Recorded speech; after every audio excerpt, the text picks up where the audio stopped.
Mental Health Day organized by ZABIST University. To start the conference, I would like to call upon stage Dr. Khalda Tanveer to start the conference.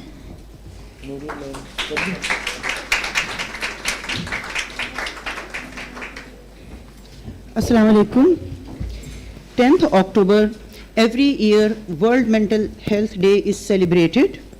It was first initiated in 1992 by Federation of World Mental Health. The purpose was to raise awareness and educate masses about the importance of mental health. As you people know, mental health is a universal human right. So it is imperative on us to be sensitive of individuals who are around us. If we see any minor or significant change in the behavior of those, without hesitation, we have to approach them, embrace them, and do not leave them alone. We have to show acceptance toward those masses. And the second thing is to increase and train the number of professionals who can provide such services and make the world and community a better place to live in. I am thankful to ZABIST University for providing us this awareness, providing us this opportunity to raise awareness about this sensitive issue. Now I would like to, I would ask our esteemed Vice President Academics, Professor Dr. Altaf Mukati, to please come on stage and declare the conference open. Sir, please.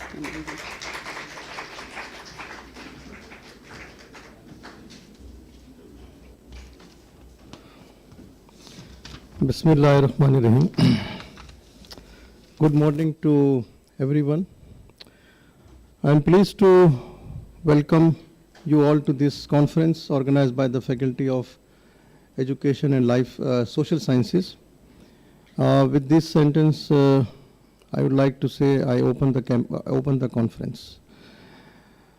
World Mental Health Day is observed on 10th of October each year. In fact, we need to organize this every day because the trauma and the mental problems and the mental stress the whole nation is going through, we all know what is happening around us. So this is the need of the day, that we should organize such conferences to give the full awareness of how to cope up such mental issues. It is a day dedicating to raising awareness of mental health issues around the world and mobilizing efforts in support of mental health. The day is an opportunity to promote education, advocacy, and dialogue about mental health challenges with the goal of reducing stigma and improving mental health services and well-being globally. As we gather today, we acknowledge the rich cultural wisdom and experiences of indigenous communities whose perspectives on mental health offer valuable insights into the unique challenges faced by men and women. In the context of mental health and well-being, I understand an indigenous perspective means looking at these issues through the lens of indigenous knowledge, which is often holistic and community-centered. It highlights the interconnection of mind, body, spirit, and environment. It recognizes the impact of historical, cultural, and social factors such as colonization, loss of land, language, and cultural practices. Too often, mainstream psychology overlooks the deep-rooted connections between identity, culture, and well-being, particularly in indigenous populations. Today we will explore how gender play roles, societal expectations, and intergenerational trauma uniquely shape the mental health of both men and women. I look forward to an engaging and thoughtful dialogue that will be beneficial to all the participants in today's conference. I congratulate Dr. Riaz Sheikh and his entire team to organize such an important event. And please, while the speakers come on the stage for their speeches, I would like that they should also express that how we cope up with the mental health stresses which is spreading around all of us. And believe you me that the type of problems I have never seen in my 67 years of life here in Pakistan. Everybody seems to be having some mental stresses in one way or the other. If you are a rich people, still you have the stresses. If you are poor, and normally the people who are somewhat better now have come to the lower middle class because of the financial problems and everything. And every next day, some parents come to me for some fee concession or something like that, who are very, affording their children's education here. So, and I found that whenever I talk to somebody outside, I feel that people are under very much stress. So please speak on these issues as well. I open the conference with my all full support, and I hope that in today's speeches, everybody will participate more enthusiastically. Thank you very much.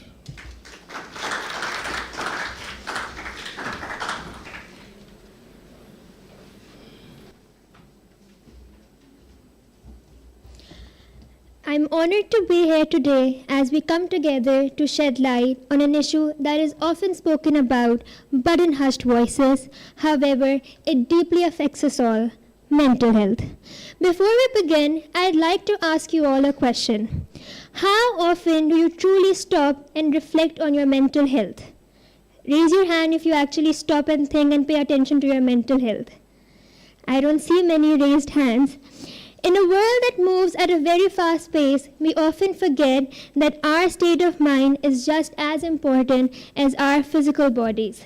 Today, on World Mental Health Day, we are here to make mental well-being a priority, not just for today, but for every day that follows.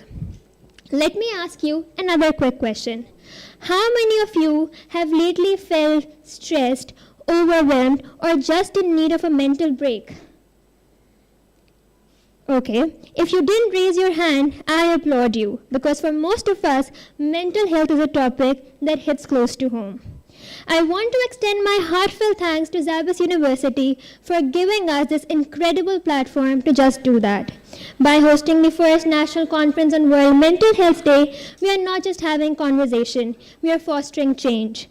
On World Mental Health Day, the theme today is an Indigenous perspective on the psychological issues faced by men and women of Pakistan. It reminds us that mental health is not a universal experience. It's deeply influenced by our culture, our society, and our personal circumstances. Mental health, it's not just about those who are diagnosed with disorders. It's about you, it's about me, and it's about the person sitting next to you. Whether we realize it or not, our mental well-being is interconnected with every part of our life.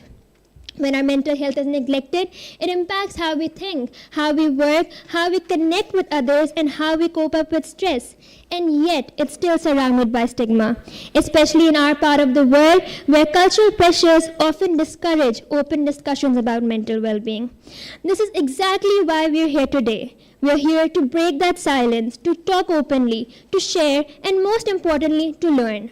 Mental health isn't a luxury, it's a necessity. It's something that impacts our daily lives, our relationships, our works, and ultimately our future. But let's not just listen today. Let's engage. Let's ask ourselves the tough questions. How can we better support our mental health and those around us? How can we challenge the stigma that surrounds mental health in our society? How can we ensure that mental health becomes as normal to talk about as physical health?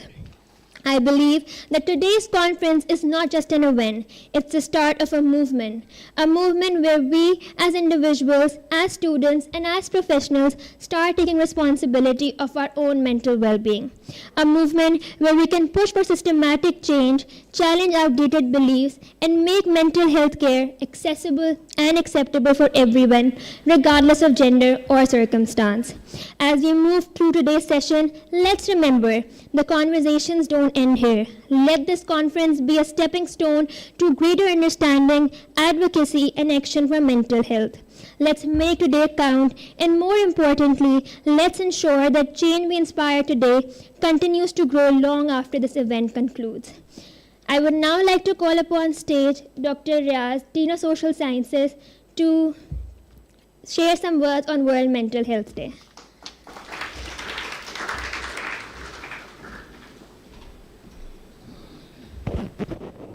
Assalamualaikum. First of all, I'm grateful to Dr. Mukati, who extended all support for this conference, then my mentor, Dr. Nishat, Dr. Khalda, and all the other colleagues, those who are present. Ladies and gentlemen, today's topic about indigenous perspective about the mental health of men and women is an issue which one has to probe and one has to think about it. Because after the globalization, there was a general perspective, there will be a united world with a unipolar approach and something else. But now things are changing. Well, ultimately, the level of development has not given the dividends to all people, those who are supposed to get all those. Because haves and haves not, there's a huge difference between haves and haves not. Initially, we were thinking that there will be less differences between east and west or the north and south. But time has proved that now the world health is being saturated in few hands.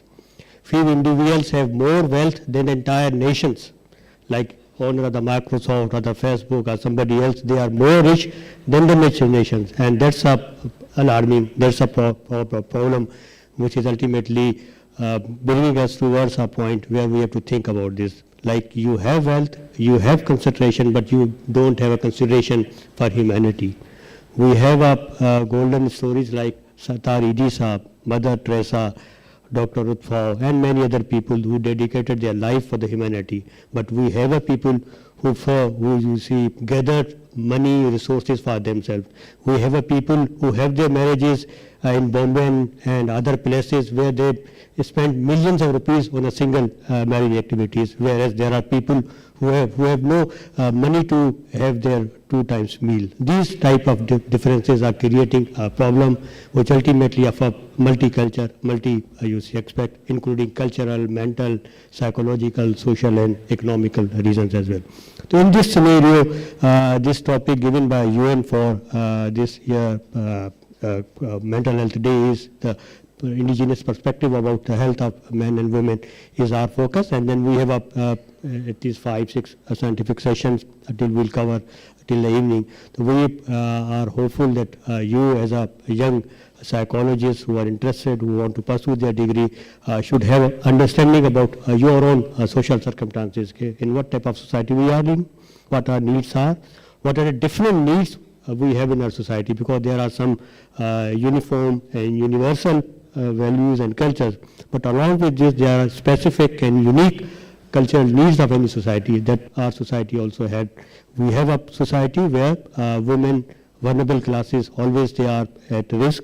We have seen everywhere how things are being exploited in the name of religion, in the name of obsolete culture, feudalism, tribalism and other things. That is the point on which we have to think. And last point which I want to mention is that very recently, rather from fall 2024, we have started our specific undergraduate program in psychology. We established our psychology lab, and ultimately we are trying to go with the world and try to achieve all those things. In this regard, we have a support from our psychological cluster, Dr. Khalda, then Dr. Noreen, and then we have Dr. Sana and other people, those who have been extending their support. Then it's a collective effort. It's a collective effort, and we want you to be part of our effort so that we can achieve this objective to make a peaceful society, to make an inclusive society with your support. Thank you very much, and we'll continue with conference proceedings. Thank you very much.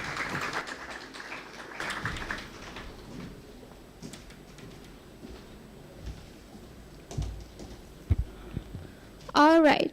So now we'll start the conference by inviting our esteemed guests one by one on stage and get enlightened by their insights on mental health.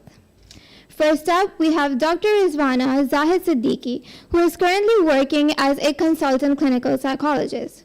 So she completed her PhD in clinical psychology from the Institute of Clinical Psychology, University of Karachi. She has taught as a professor.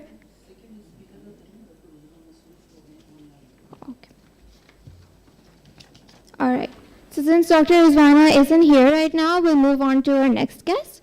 So our next respected guest is Professor Dr. Uzma Masoor, who is a PhD in clinical psychology. So she has served as the founder and chairperson of the psychology departments of the Air University and Bahari University in Islamabad.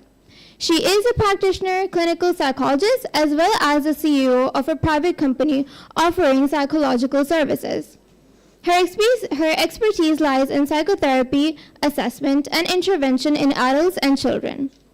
Her further credentials include a certified practitioner of CBT as well as Eye-Detected Psychotherapy UK, as a certified trainer of hypnosis as well as neurolinguistic programming from the US as well. Along with these numerous certifications, she is also a member of the American Psychological Association, Pakistan Association of Clinical Psychologists, and the Pakistan Psychological Association.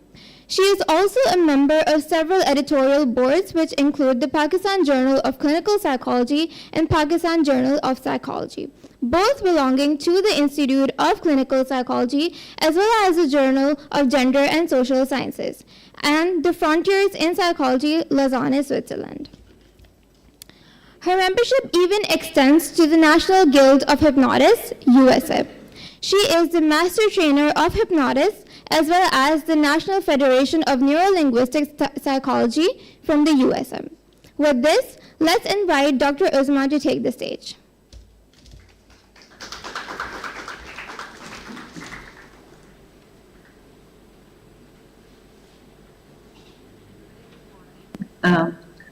I hope I'm audible to everyone.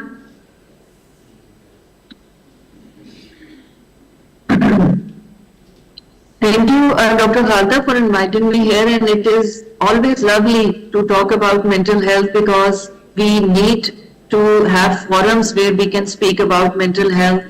And as a practitioner for last many years, I usually have certain observations, certain experiences that I would like to share with everyone so that they may benefit to anyone who is working in the field or even as a normal, regular, person dealing with psychology field. So today the topic I was given is basically the mental health of men and women both. I would like to stay a little bit inclusive and brief as well. This year's theme for mental health is basically the mental health at workplace. But again, as a country where we are still struggling with the basics of our life and general issues we are dealing with, it is very important to talk about certain very important issues because awareness is something that can bring the change. Usually, people are not aware of things, that is why they are unable to cope up with them. So my objective for today's talk is to bring a few issues in your perspective so that you can think over. And I truly believe as a human being, when we start thinking about something, we actually start doing something about it, about anything. So talking about the current crisis or current situation or current, mental health challenges, I would foremostly highlight the screen time and engagement in social media that is causing a big effect on people's mental health. Whether you are a young individual or maybe belonging to any age, this social media usage is affecting people's mental health, and most of the time is being consumed by using these gadgets. Unfortunately or fortunately, we have to stick to the online engagements as well, where we are working with the people abroad and in advanced countries, and most of the multinational companies, they have this mechanism of working during day and night, whatever the schedule is, but one has to be engaged in screen or use a screen. But other than that, we are so used to it that we most of the time are engaged in using or scrolling our social media, and I will be talking about the effects later on, but generally we spend most of the day or most of the time in using that social media. That impacts our relationships, that impacts our regular schedule, that also impacts our mental well-being. So this is the issue, number one. Secondly, with this economical crisis lately in Pakistan, we have started to experience the financial crisis more than ever. People have to make up or go to the large extent to meet the basic expenses of their normal routine activities. So this is the biggest change recently we have observed, and even most of the population is suffering from that. They have to struggle with meeting their regular expenses, and they have to keeping up their lifestyle, or making their children go to good universities, etc. So this is another crisis. Whatever I'm talking about is slightly different from the regular crisis, so I just wanted to highlight them.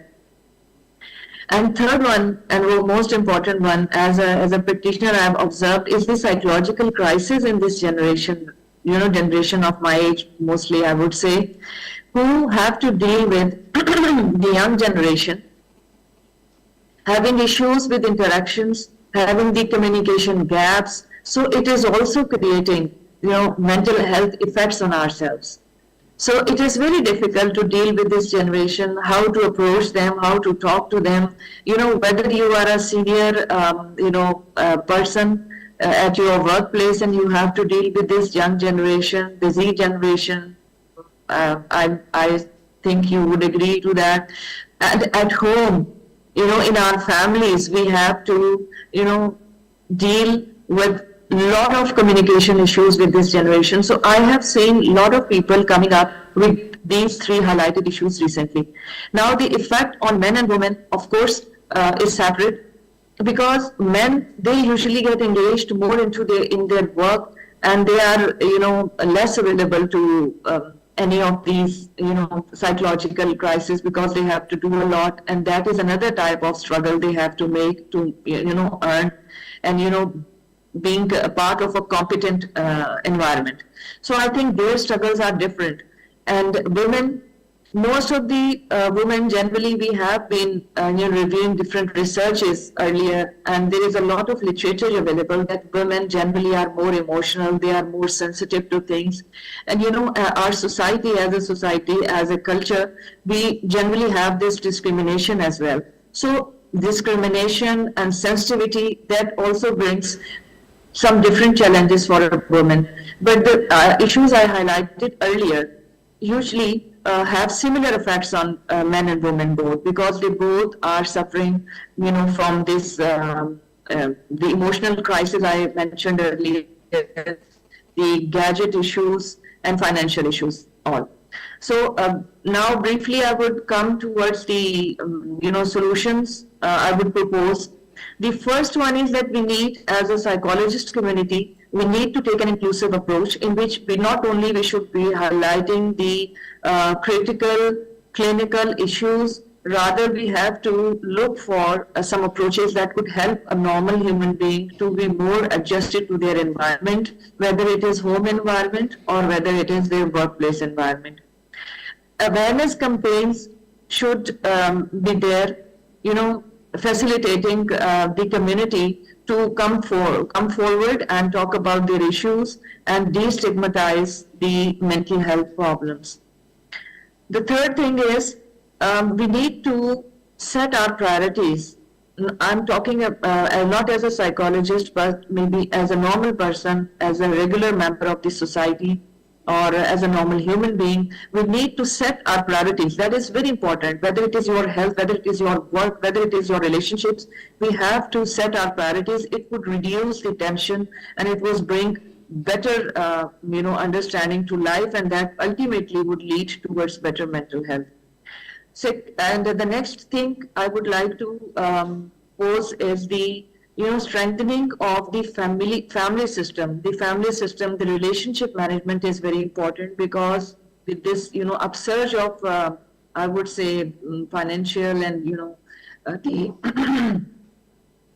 I'm unable to recall the word, but actually with this upsurge of electronic media and everything, we have lost the contact between the family, the required family system, the family ties which are loosened now.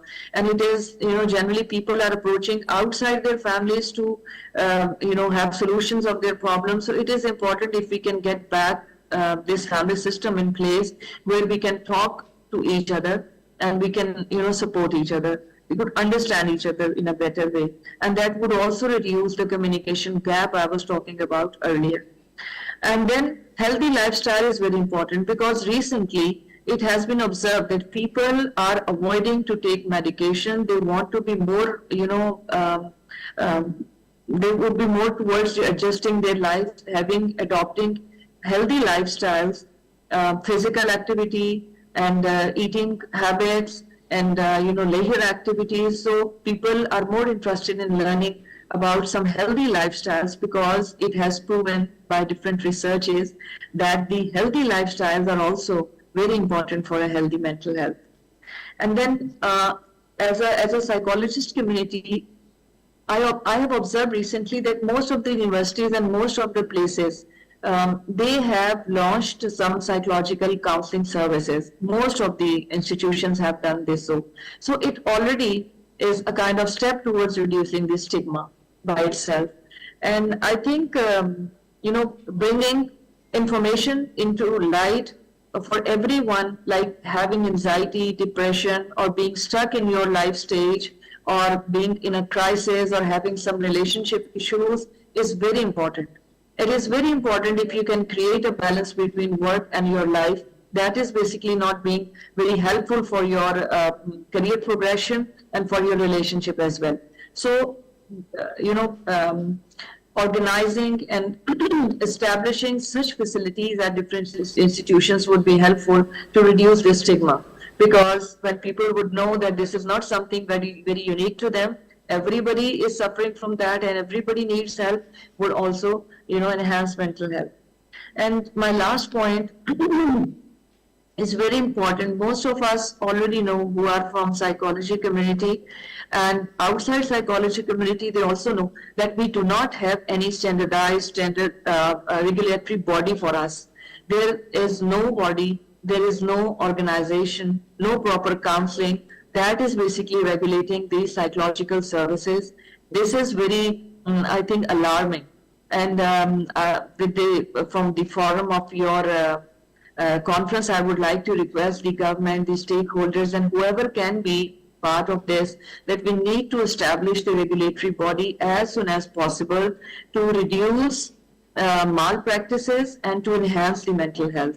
So overall, I would like to wind up saying that men and women, they both are suffering from mental crisis these days. As a practitioner, I always observe that the three issues I highlighted earlier are the main issues. Otherwise, we have a lot of other issues. For example, workplace issues are one part. Other social issues are also there. Economical issues are also there. But I have highlighted those issues that we need to bring in the light for everyone to think over, and it is no harm to take help. Thank you very much.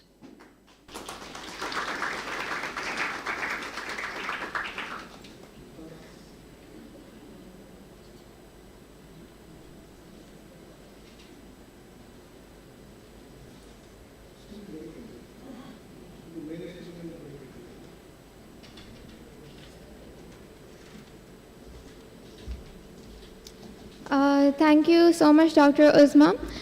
So now she highlighted several important points that are very widespread in our society.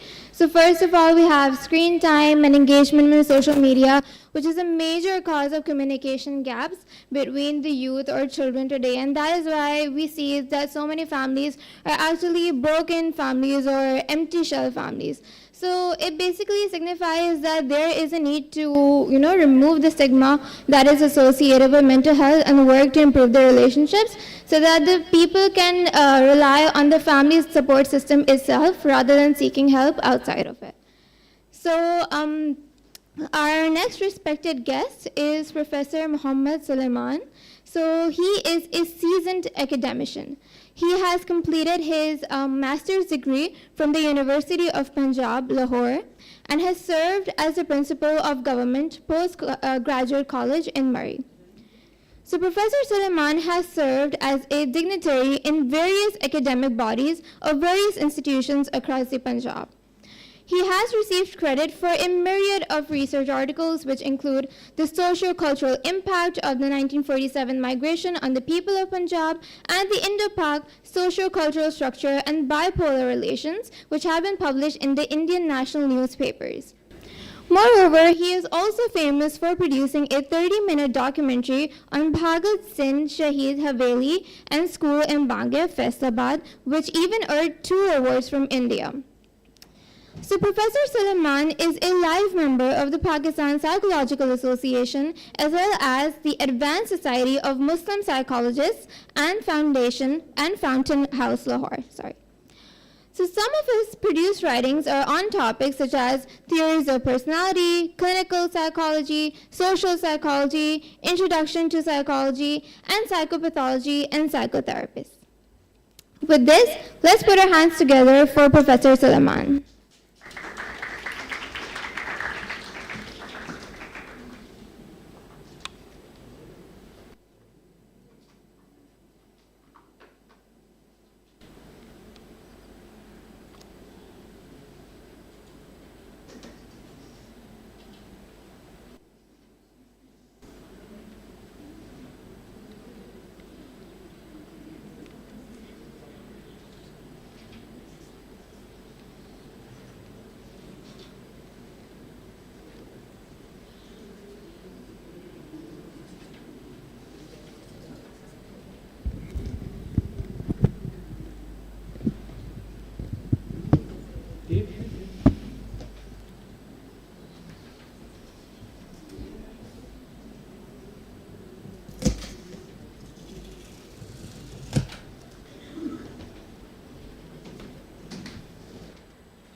I will request you all to just wait a few minutes because there seems to be some sort of connectivity issue.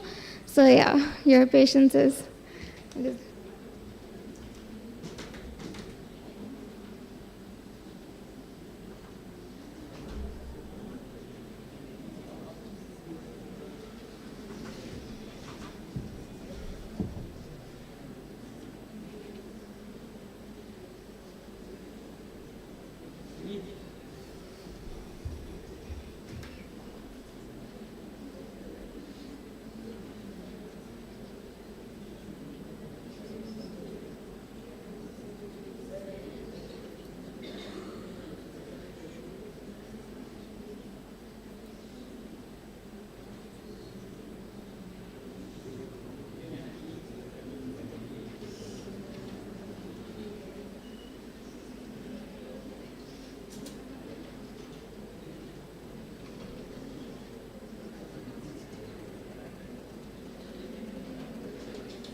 Good morning, everyone. It is my absolute pleasure to welcome you all to the second session of today, which is the scientific session.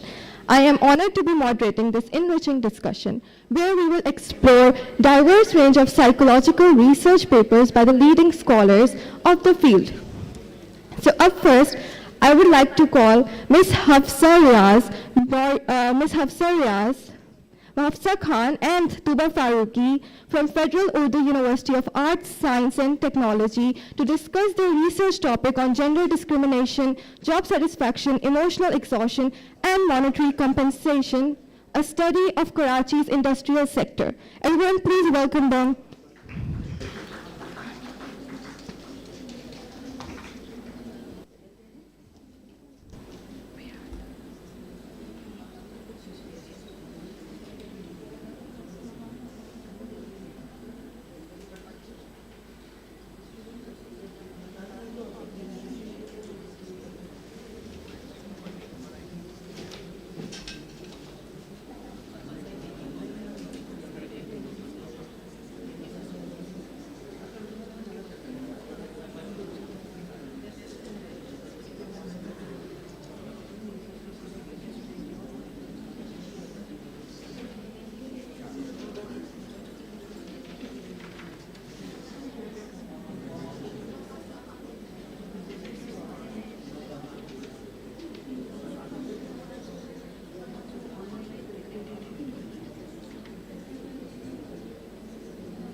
So, in the name of Allah, the most beneficial and the most merciful.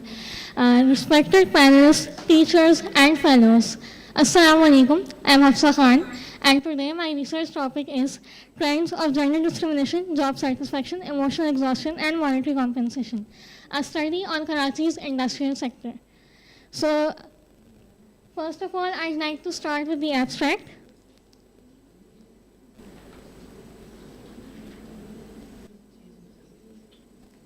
So, if we see that gender discrimination is long discussed issue in the industrial sector, not only in Pakistan, but overall the world.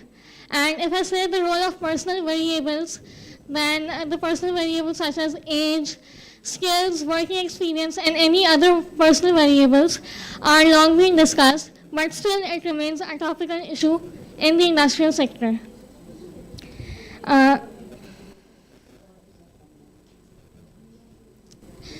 My study aimed to know the moderation effect of personal variable and evaluate how are these personal variables creating a moderation where gender discrimination is an independent variable and job satisfaction, emotional exhaustion, monetary compensation are the dependent variable.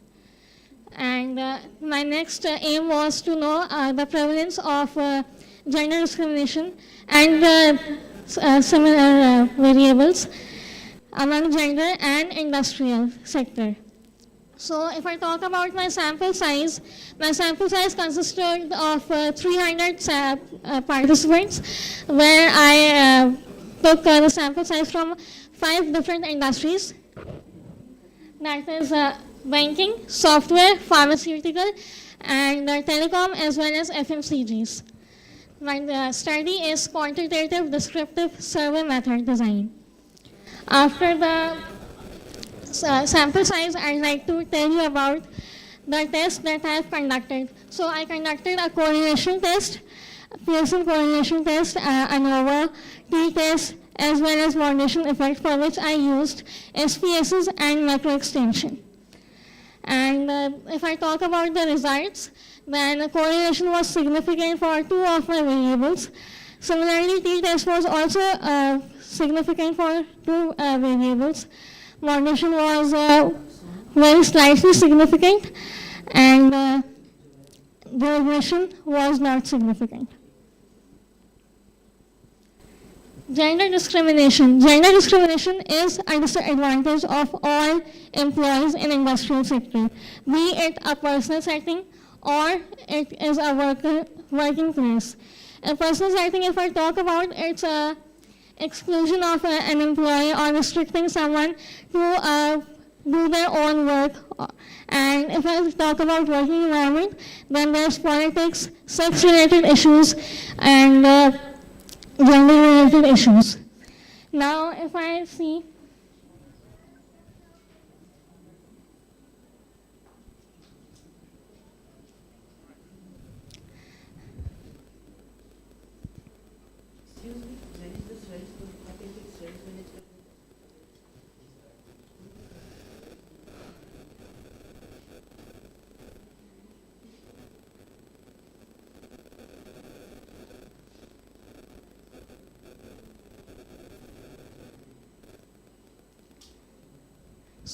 gender discrimination is said to have a direct or an inverse relation with job satisfaction based upon different studies. And where gender discrimination exists, job satisfaction is declining, which means that is an inverse relation between gender discrimination and job satisfaction. And secondly, if I talk about emotional exhaustion, then emotional exhaustion is also said to have an inverse relation with job satisfaction. When emotional exhaustion increases, then job satisfaction automatically decreases. Now, if I explain emotional exhaustion in respect to COR theory, that's the resonance theory, it states again that when emotional exhaustion is present, the job satisfaction automatically decreases. And if for wage also, when wage is increasing, when wage only increases when job performance is there. And job performance is the input of the employee. So when the input increases automatically, the which is job performance, the satisfaction and monetary compensation increases automatically.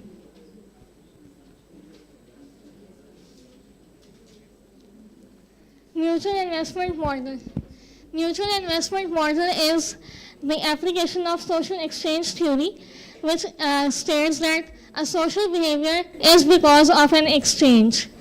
For example, if I say that employer is investing in the well-being as well as for the career of the employee, then this is the exchange, and that's the behavior, and exchange we get in the form of increased work. And the employee is working on beyond the contract. Like we say that they forgot what is written in the contract and they start doing overwork. And inversely, the monetary compensation also increases for that. Now, rationally, as I mentioned before, I'm looking for a moderation model as well as the prevalence of gender as well as industry. So, moderation model was constructed where gender discrimination was an independent variable, and my moderators were age, skills and experience, and working hours, having dependent variable as emotional exhaustion, job satisfaction, and monetary compensation. Further, I ran a t-test on gender and industrial basis on independent and dependent variables. Hypothesis, as mentioned earlier, that I'm looking for the moderation analysis. So age and working hours are going to act as a moderator for gender discrimination as IV and the remaining variable as DV. Further, the skills and working experience are going to act as a moderator for the remaining same variables. Now, my third hypothesis is that correlation would exist among all variables. And further regression analysis for which gender discrimination is going to predict the remaining variables, which are job satisfaction, emotional exhaustion, and monetary compensation. For t-test, the prevalence of gender and industries is looked for between the variables, different variables that are gender discrimination, job satisfaction, emotional exhaustion, and monetary compensation. And my last hypothesis is for ANOVA, where significant difference of all these variables are seen among different industries. Methodology. The methodology consists of a quantitative, descriptive survey method design, where comparison is also seen. The sample was of 300 participants, where the sample was collected by the help of stratified convenient sampling. And then we approached multiple organizations by the help of permission letter, and with feasibility of their organization, we either chose an online method or a physical method of data collection. Now, if I explain you my data collection sample division, so the total sample size was of 300, and after which I divided them into 5 different industries, that is banking, software, telecom, pharmaceutical, and FMCG. Each industry gave us a sample size of 60. 60 was further divided into MNC and local sector. Like for example, in banking, 60 is the sample size, then it is divided into 30. That is from local bank 30 and from MNC bank 30. Then 30 was further divided into 15 and 15. Male 15 and female 15. And same goes for the rest of the industries.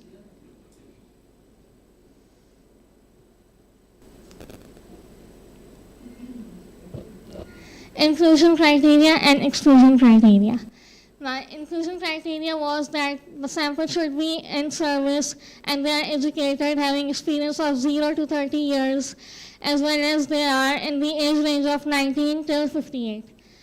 And exclusion criteria included, I excluded those people who are not educated and they're having age is below 18 or above 58, and those who are not in service. Now, my measures, the questionnaire consists of 5 parts.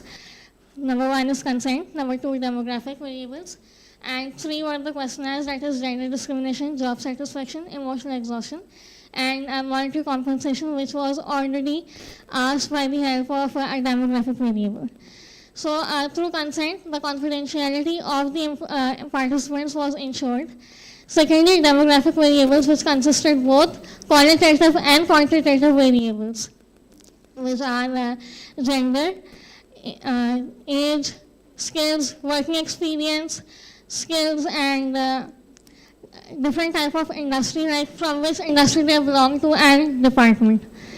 The gender discrimination scale is of Joplin and Schoffer, which was of 1997, having a Cronbach alpha of 0.7. Second scale was job satisfaction of Apatha, which was based on Maslow hierarchy of need. And last scale was emotional exhaustion of Wilmer, Shoffley, Stieford, and it was constructed in 2020. Ethical consideration. So when we are working as a researcher in psychology, we are bound to follow the ethical principles of APA, where APA's main role is to safeguard the confidentiality and anonymity of the participant. So through consent, which is safeguarded, as well as anonymity and privacy as well. Further, I told them the concept that the trends of these variables are to be studied among the industry and the data would not be shared with any higher authority. Moving forward for the result, the table 1 shows the frequency and percentages of the demographic variables, which are the qualitative demographic variables, where my data size was 300, half was, for example, 150 and 150. Like here, 150 was not total, but male were 153 and female were 148. So this is how these are the qualitative variables.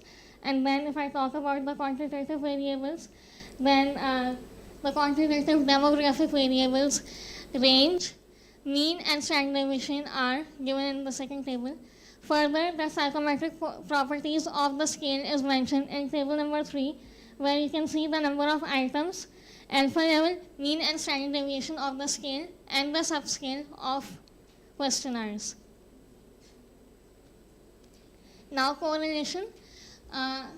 as you can see in the table, that job satisfaction and emotional exhaustion have an inverse relation, where the value was minus 0.236, which shows that when job satisfaction increases, emotional exhaustion automatically decreases. Further, my next significant result was that job satisfaction and monetary compensation are directly related. If I talk about regression analysis, then gender discrimination was not able to predict the dependent variables, which are job satisfaction, emotional exhaustion, and monetary compensation. Moving on with the moderation analysis, a similar trend was seen for gender discrimination as independent variable, and for dependent variable we have job satisfaction and emotional exhaustion, where age was a moderator.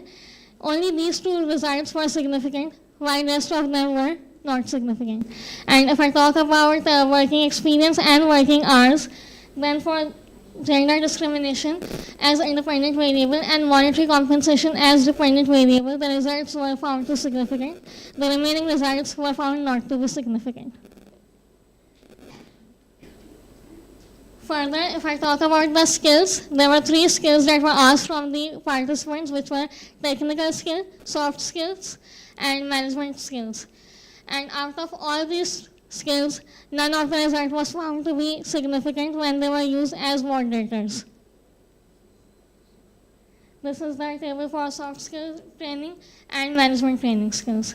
And you can see that the result was not significant. For moderation with gender discrimination and monetary compensation, I've already discussed before. And further, for working experiences, also I've discussed. Now, t-test. The t-test clearly shows that gender wage gap does exist, where male are being paid more comparative to female. And the remaining tests are again not significant. If I talk about the industries, the local industries and the MNCs, there we see that monetary compensation was more in local industries comparative to MNCs. And further, job satisfaction was also found to be significant in local industries than MNCs. For ANOVA, a significant result was found between job satisfaction and emotional exhaustion and among the different industries. Since I've already discussed the result under each and every table, I'd like to move forward for implications. So, if I talk about the implication, this research would be fruitful for the policy makers in such a way that they can make policies for a healthy work environment which decreases the emotional exhaustion and increases the job satisfaction. Further, we can see gender discrimination needs to be studied and needs to be overcome. Like, how can they decrease the gender discrimination for the employees? And last but not the least, the creative plan can be developed to study monetary compensation and the issues that arises from monetary compensation. Females are said to be paid less, so it should be considered that females are paid more or at the same level of males. So this was all from my research. I hope you got new knowledge from my paper. Thank you so much.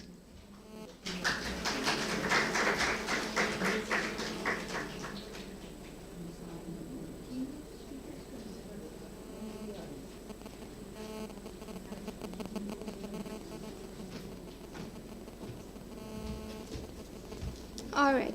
So thank you, Ms. Hafsa, for providing us an insight into the gender discrimination as well as emotional exhaustion pertaining to the industrial sector. So now, since Professor Suleiman has finally joined us, I'll just brief you about his introduction.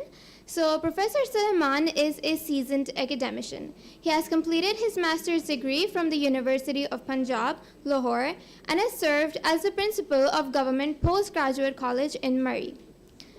Professor Suleiman has served as a dignitary in various academic bodies of various institutions across the Punjab. He has received credit for a myriad of research articles, which include the socio-cultural impact of the 1947 migration on the people of Punjab and the Indo-Pak socio-cultural structure and bipolar relations, which have been published in the Indian national newspapers as well. Moreover, he is also famous for producing a 30-minute documentary on Bhagat Singh Shahid's Haveli and School in Bange, Faizabad, which earned 2 awards from India. Professor Suleiman is a live member of the Pakistan Psychological Association as well as the Advanced Society of Muslim Psychologists and Fountain House, Lahore. Some of his produced writings are on topics such as theories of personality, clinical psychology, social psychology, introduction to psychology, and psychopathology and psychotherapies. With this, let's put our hands together for Professor Suleiman.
Important topic. Actually, we talk about the rights of the people.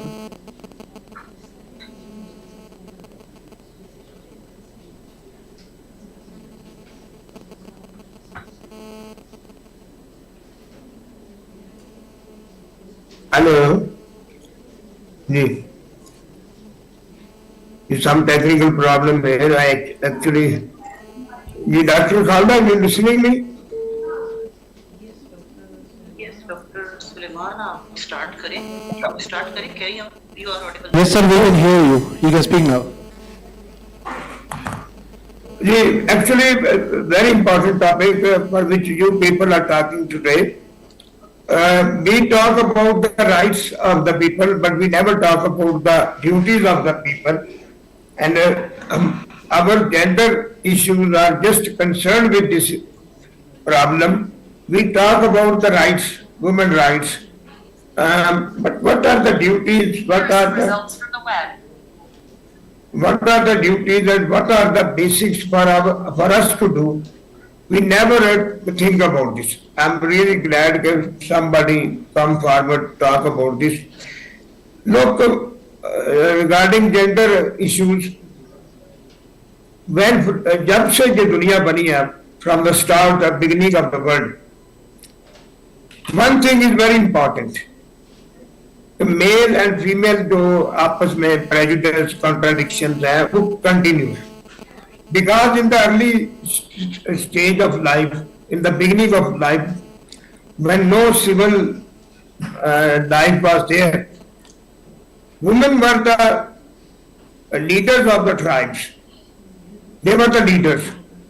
Or due to this reason, so definitely their gender discrimination arose at that time because women were the leaders of that time. But with the passage of time, when civic society developed, definitely at this due to this reason, masculine power, men took over the charge of the tribe as a leadership role. But due to that fact, women are still in that mode that they want to snatch back their leadership. And जो हम Karl गस्टव Jung की collective unconsciousness को study करें तो definitely ये जो आर्चिटाइप या philosophy जो में हमें इसको बोलना नहीं चाहिए. Anima and animus, the role of anima and animus is very important. To study this is more important. देखिए, it's a very important question कि who is superior, either men or women. अगर हम इस चीज को अंडरस्टैंड कर जाएं तो हु इज सुपीरियर, तो डेफिनेटली दुनिया के बेशुमार प्रॉब्लम्स इसी वक्त हल हो सकती हैं.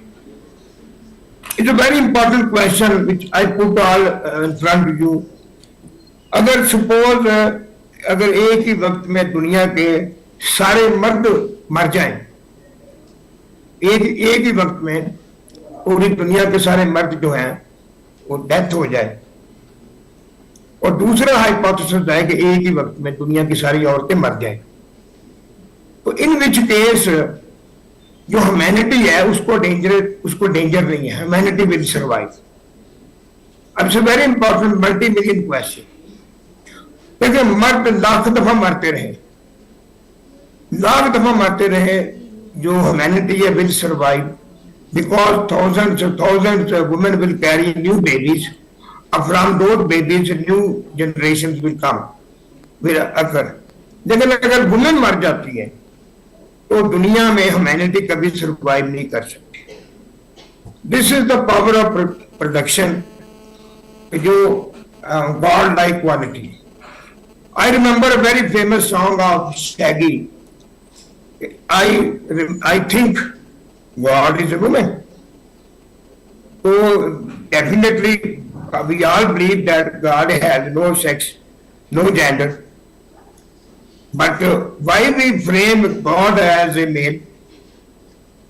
This is very important. Allah बड़ा है, खुदा बड़ा है. तो ये पूरी, भाई ये क्यों नहीं कह सकते हम खुदा बड़ी है?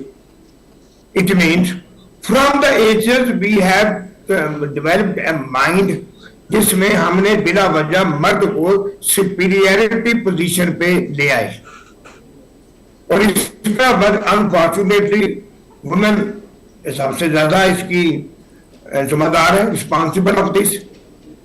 देखिए, बराबरी या इक्वालिटी एक और चीज, बट अभी आप बिग 5 ट्रेड थ्योरी पढ़ते हो, जो क्वालिटीज, जो एबिलिटीज वुमेन कैरी करती हैं, they are different nature as compare to male. लेकिन जो पेशेंस है, टॉलरेंस है, टेम्परामेंट के हवाले से जो चीजें हैं वुमेन में, वो बदरजहा अतम ज्यादा है, और मेल की कुछ और एबिलिटीज हैं. तो why we match them in the same continua? This is the problem of us. हमें उनको डिफरेंट पोजीशंस पे रख के अगर हम मेल फीमेल को स्टडी, देखिए मेरे बच्चों को मेरी बेगम ने पढ़ाया, मेरी मिसेज ने पढ़ाया, क्योंकि मैं तो 2 दफा बच्चा नहीं सुनाता, मुझे तो मैं तो उसको थप्पड़ मार दूं. लेकिन मेरी मिसेज ने 100 दफा भी बच्चा गलत पढ़ता है, लेकिन उसके अंदर जो पेशेंस, जो टॉलरेंस, जो सिंपैथी, जो एम्पैथी, ये एटीट्यूड जो है हमारी खवातीन में, वो मर्दों से कहीं ज्यादा है और कहीं उनकी नेचर डिफरेंट. तो क्यों हम एक ऐसी चीज खड़ी कर रहे हैं सोसाइटी? मैं समझता हूँ इससे डायलेमा स्पेशली कि हम उन चीजों में औरतों को इन्वॉल्व करने की कोशिश कर रहे हैं, या उस डोमेन में मर्दों को ले जाते हैं जो हमारे सेपरेट जेंडर से स्पेसिफिक है. देखिए, एक जनरल एबिलिटी डेफिनेटली, लेकिन जो स्पेसिफिक एबिलिटीज है उन पे हम फोकस नहीं करते. This is the dilemma of today. देखिए, बच्चियों के पास, बेटियों के पास जो एबिलिटी है वो, मेरे स्टूडेंट्स ने 3-4 रिसर्चेज हैं जिन घरों में लड़का जो है फर्स्ट बॉर्न होता है, लड़के बड़े होते हैं, हमारा क्राइम रेशियो उन घरों में बहुत ज्यादा, बेशुमार क्रिमिनल्स یا تو فرسٹ بارن ہے یا ان فیملی سے ہیں جہاں فرسٹ بارن میل ہوتی ہے. اب جہاں سے فیمیل کی بات کریں, ڈیفینیٹلی اگر فیمیل گھر میں بیٹی بڑی ہے تو آئی ڈو بلیو, بلکہ آپ سب اس پہ ریسرچ بھی کریں تو کرمنل ریٹ ایسی فیملیز میں ان آف سپرنگز میں بہت کم ہوگا جہاں بیٹی بڑی ہوتی ہے, بیکاز وہ جو ماں کے ساتھ بیٹی ہوتی ہے وہ بچوں کے اندر اوبیڈینس اینڈ کمپلائنس کے ایٹیٹیوڈ ڈیولپ کرتی ہے. تو یہ بڑی بیسک چیز. اب مرد جو ہیں, اچھا وہ بلا وجہ ہم ان چیزوں میں گھسیٹ رہے ہوتے ہیں, بھائی یہ باہر کی ساری ایکٹیویٹیز مردوں نے کرنی, بھائی کیوں کرنی. 2 years earlier, I was invited by the Muslim Commercial Bank to interview operational manager post. So out of 42, I recommended 38 female operational managers. تو مجھے کہا گیا جناب یہ تو out of the house, out of the home service ہے, آپ نے عورتوں کو اتنا فوکس کر دیا. اور میں نے کہا آپ کی ڈیوٹی, آپ کی ضرورت ہے کہ ڈیوٹیفل ہو آپریشنل مینیجر. آپ کی نیڈ ہے کہ وہ کرپشن نہ کرے, آپ کی نیڈ ہے کہ ریگولیرٹی دیکھے, آپ کی نیڈ ہے کہ وہ سیلف جو ہے ڈٹرمنٹ ہو. تو اس چیزوں کو دیکھنے کے لیے میں سمجھتا ہوں کہ عورتیں مردوں سے کہیں بہتر. اچھا لامحالہ انہوں نے میرے مطابق, میرے وہ جو اسیسمنٹ کے مطابق ان بچیوں کو انہوں نے آپریشنل مینیجر کی پوسٹ پہ رکھ لیا. اب اس سال انہوں نے مجھے پھر بلایا, 1 سال نہیں بلایا, اب اس سال مجھے پھر انہوں نے بلایا, بھیا آپ نے جو آپریشنل مینیجرز ہمیں بتائی تھی وہ آپ کے کرائیٹیریا بتائے کہ کرائیٹیریا پہ 100% فٹ نکلتی. اب ان بچیوں نے بڑا اچھا پرفارم کیا اور ان کی پرفارمنس مردوں سے زیادہ. اب this is question to all of you, کیا عورتوں کے لیے ہاؤس باؤنڈ یا ہاؤس کے گھر لمیٹڈ ایکٹیویٹیز ہوتی ہیں؟ نو, ایبسلیوٹلی ناٹ.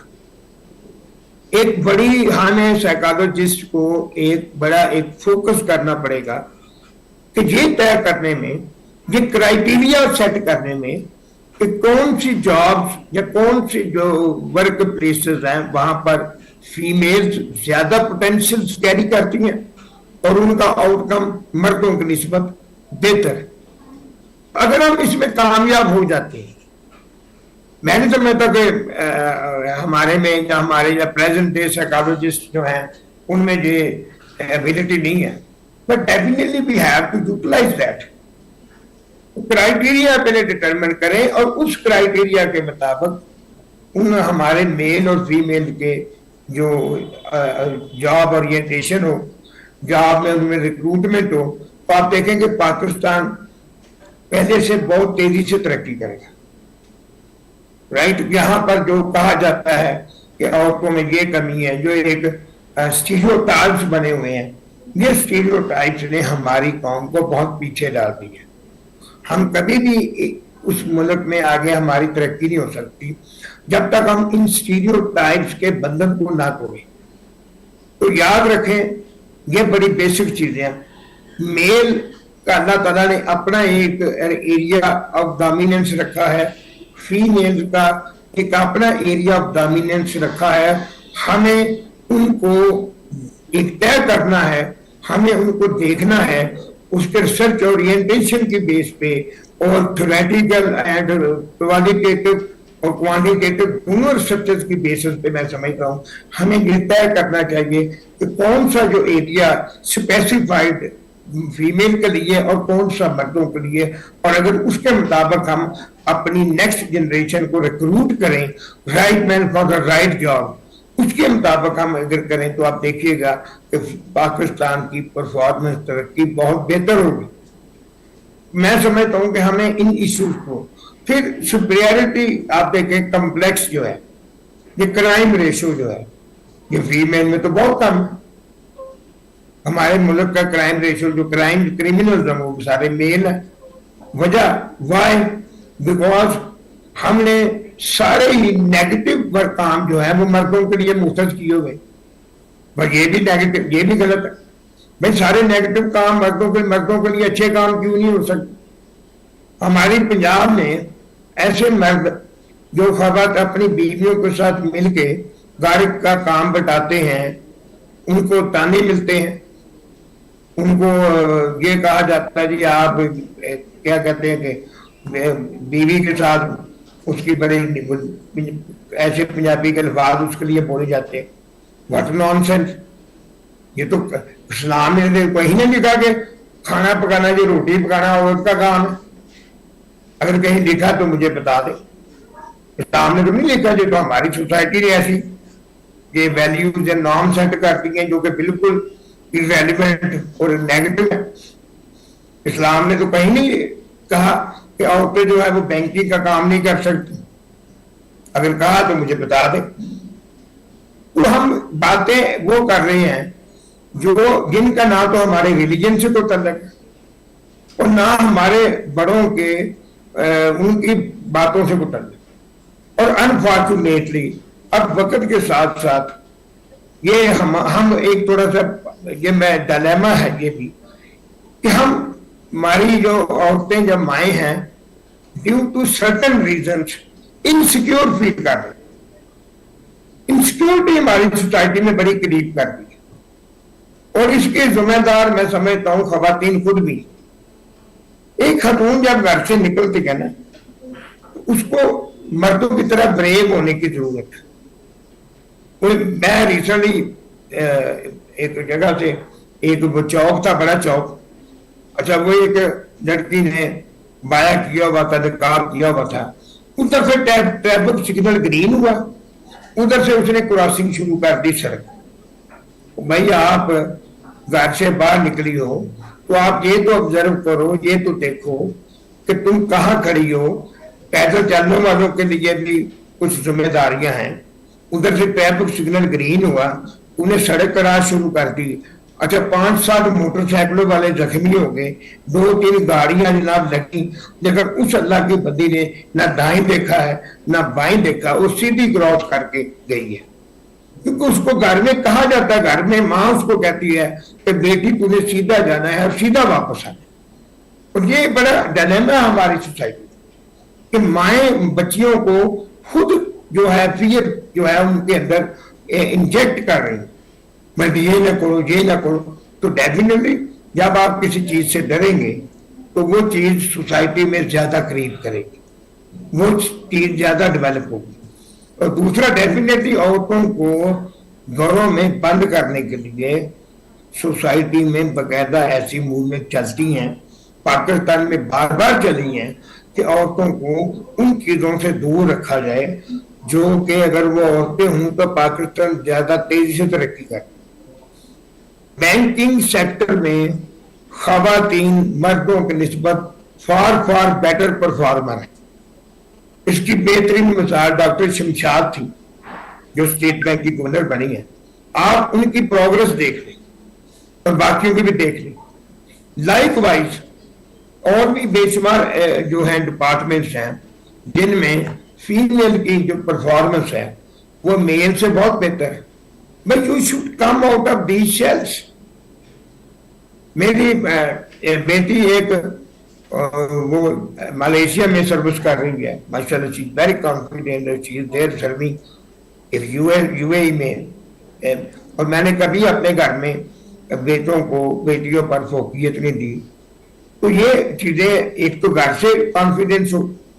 لیکن یہ بچی کو کہنا کہ دنیا بڑی خراب ہے دنیا بڑی بری ہے تو بھائی آپ اس کو پھر گھر میں رکھیں گھر میں قید رکھیں کہ دنیا بھائی جاب بھی کرنی ہے پڑھنا بھی ہے سروس بھی کرنی ہے اور آپ نے دنیا سے ڈرنا بھی ہے. تو یہ چیزیں پیرلل نہیں چل سکتی.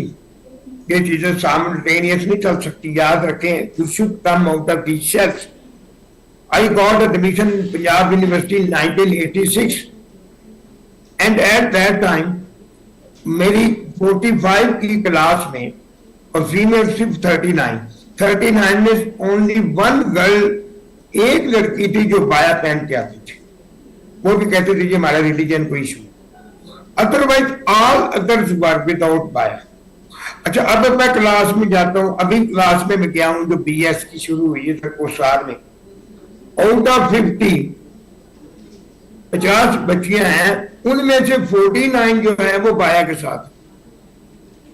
क्लास में बैठी हुई निकाब किया होगा, व्हाट इज दिस?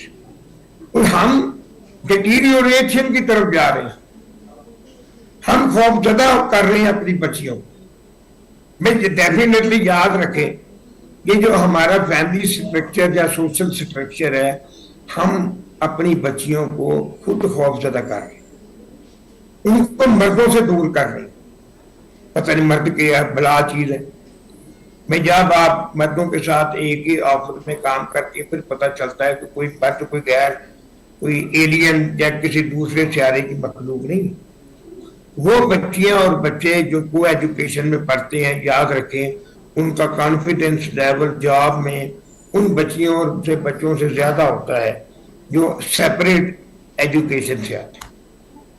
जो चंद एक मेरी एक्सपीरियंसेस, मेरी इंडिया में मैं गया हूँ, मैं बांग्लादेश में गया हूँ, दिस इज लास्ट बातें हैं, वहाँ उन्होंने बच्चियों को कॉन्फिडेंस दिया है। वहाँ बच्चियां जो हैं toll plaza Excuse me, Dr. Suleiman. We are getting short of time. Will you please wind up your conversation? Okay ji, thank you ji very much doctor Khalda, wonderful person ji. Doctor Khalda हमारे को सार कॉन्फ्रेंस में भी आई थी और बड़ा अच्छा पेपर प्रेजेंट किया था। मुझे उन्होंने कहा था कि जो मेरी अपनी बातें हैं, मैंने आपके दिल की बातें की हैं। आई होप अगर किसी को कोई बात बुरी लगी है, sorry for that. Thank you very much.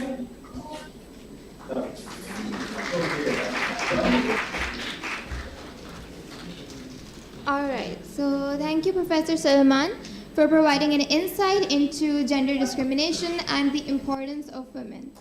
So women are usually trolled for their internal characteristics such as being overly emotional or expressing empathy, etc. But what many don't know is that how important these characteristics actually are. And if we are able to harness them, it will surely lead to our success as a nation. All right. So our last respected speaker is Dr. Rizwana Zahid Siddiqui, who is currently working as a consultant clinical psychologist. She completed her PhD in clinical psychology from the Institute of Clinical Psychology, University of Karachi. She has taught as a professor in numerous colleges and universities, with her teaching experience being more than 30 years. Her clinical practice extends beyond 20 years, and she has many times been appointed by many organizations to conduct psychological assessments. Some of her publications include, but not limited to, topics pertaining to social anxiety, single parenting, depression, schizophrenia, and many others. So with this, a round of applause for Dr. Rizwana.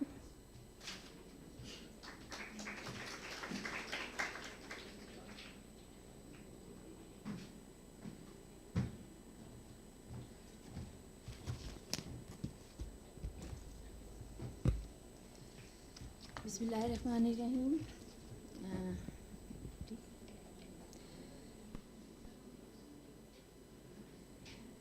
Dear audience, Assalamu alaikum. I am Dr. Rizwana, and as today's topic is an indigenous perspective on psychological issues of men and women.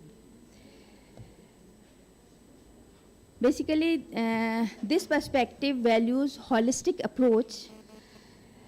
Holistic approach emphasizes the interconnectedness of mind, body, spirit, and community. The psychological issues are often understood not in isolation but as being influenced by community wellness, historical trauma, and the environment. Unfortunately, in Pakistan, there is a very limited support on mental health. The role of community in our, yes.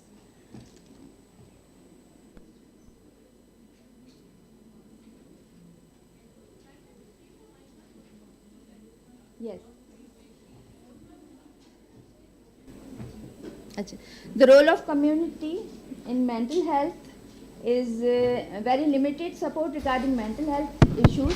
Most of the communities are, you are looking that, okay. Specifically in Pakistan, there is very limited mental health support, and specifically in communities, there is very discouragement. These are few things which are very much discouraging.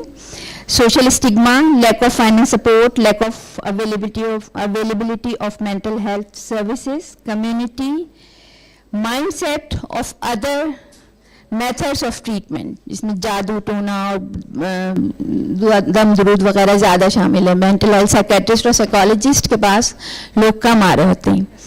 And lack of awareness is obviously, and lack of education in our society. Who are approaching toward the mental health? There are very few percentage in Pakistan. According to a world survey in 2024, the 13.6% of Pakistani expresses concern regarding their mental health and stresses, and 85.8% are not appear to find mental health care. Specifically, according to a World Health Survey, women have a significantly higher frequency of depression and anxiety in adulthood, while men have a largest prevalence of substance use disorder and antisocial behavior.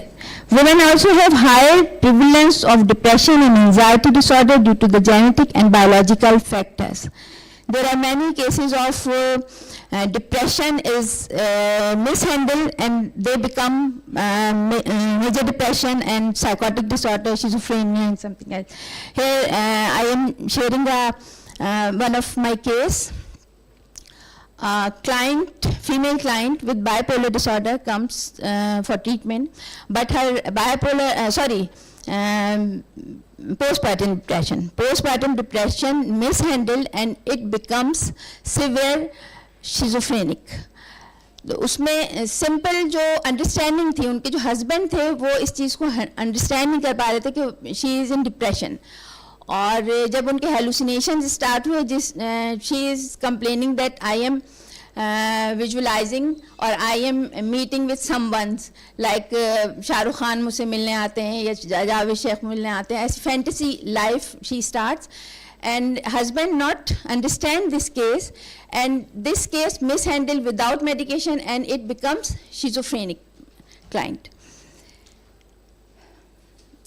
Unfortunately, there are very limited mental health providers. In Pakistan, general, psychiatric or other physician, clinical psychologists, clinical social worker, clinical nurses and specialists are very limited. Like you can find it in Aghan, or nursing care is very worst condition in overall Pakistan hospitals. But in few hospitals and clinics, there is trained nurses that can provide the mental health care or feedback about the problem or their issues. British Asian Trust, a survey indicates that Pakistan has only approximately 500 psychologists and 400 psychiatrists out of 235.5 million of population. It is the research of 2022. So here I am interested to share some of my data from my clinic. During 2020 to 2023, the input of the patient that reports at clinic, the ratio of the percentage of the male and men and women, or male or female mental health issues, female age 25 to above, about 28%, male age 25 to above, about 21%. That this percentages, those reported in this period. Teenage adolescents, age 12 to 22, 25%. Teenage adolescents, boy boys age 12 to 22, 11%. Children age 3 months to 10 year, 15%. The prevalence of female depression 31%. ये वो सारे cases हैं जो report हुए हैं clinic में, सब Gulshan psychiatric hospitals data which I have observed in this clinic. Depression 31% in female, schizophrenia 6%, anxiety 14%, marital problem 21%, family adjustment issues 23%, OCD and other problems 5%. Here you can see the marital problem and family adjustment issues are more or less same. If we combine it 23 and 21%, it becomes 44% are familial issues. Prevalence disorder in male. Here is the data.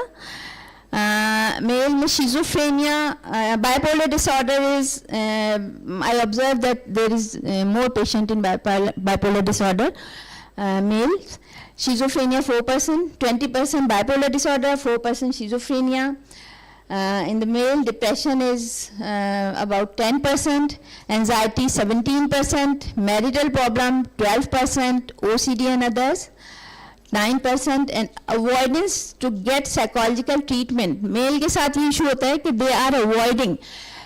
उनकी wives आ रही हैं, अपनी wives को वो ज़रूर भेजते हैं treatment के लिए. But when I am calling to her husbands, क्योंकि marital counseling और family issues जो ऐसे होते हैं जिसमें husband wife की presence बहुत ज़रूरी है, तो दोनों की counseling ज़रूर होती है. But husbands are not willing to come for the psychotherapy. Females का ट्रीटमेंट होता है और वो करवाती भी हैं. वो जब अपने हस्बैंड्स को लेके आने के लिए इंसिस्ट करती हैं तो उनके सेशन ड्रॉप हो जाते हैं. They discontinues their treatment. Teenager adolescent girls के इश्यूज, गर्ल्स एंड बॉयज दोनों के इश्यूज होते हैं. यहाँ पे भी यही इशू है कि boys are not willing to come for the psychological treatment, psychotherapy. They are not interested to take the psychotherapy from the therapist. There are many social reasons, but boys are less interested to treat. Girls, the depression in girls found in the period of 2022 and 2023, between 20 and 23. Conduct disorder, depression 28%, conduct disorder 22%, schizophrenia 80%. अच्छा, teenagers बच्चों में चूँकि hormonal changes आते हैं तो schizophrenic tendency बहुत बच्चों में होती है और उनको अगर उसी वक्त medication, psychiatric treatment and psychological treatment से कंट्रोल कर लिया जाए तो it will be very good for betterment और मेंटल हेल्थ प्रॉपर तरीके से मिल जाए तो वो बेहतर हो जाते हैं. Otherwise it could be in worse condition. Mobiphobia, it's a term of internet. Recently I have observed that बच्चों को मेल फीमेल दोनों को एक मोबीफोबिया, detachment of mobile from them. Emotional problem 17%. अच्छा, children from 3 months to 10 years. Autism बहुत report हो रहे हैं बच्चों के. ऑटिज़म केसेस जो मेरी क्लिनिक में रिपोर्ट हुए हैं कम हुए हैं, but there are percentage of 10% autism cases. Behavioural problem 20%. Neuro developmental disorder. In the neurodevelopment disorder, there are some issues of mental retardation, IQ level issues, borderline IQ, slow learner बच्चे बहुत होते हैं, तो ये 12% है. Emotional problem, school adjustment problem बच्चों में बहुत आता है. Learning disability 18% and other problems 8%.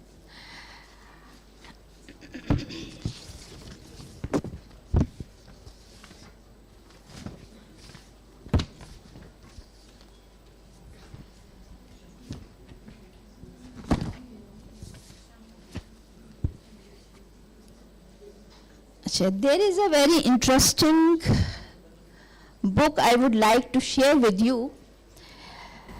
The name of book is Men Are From Mars and women are from Venus.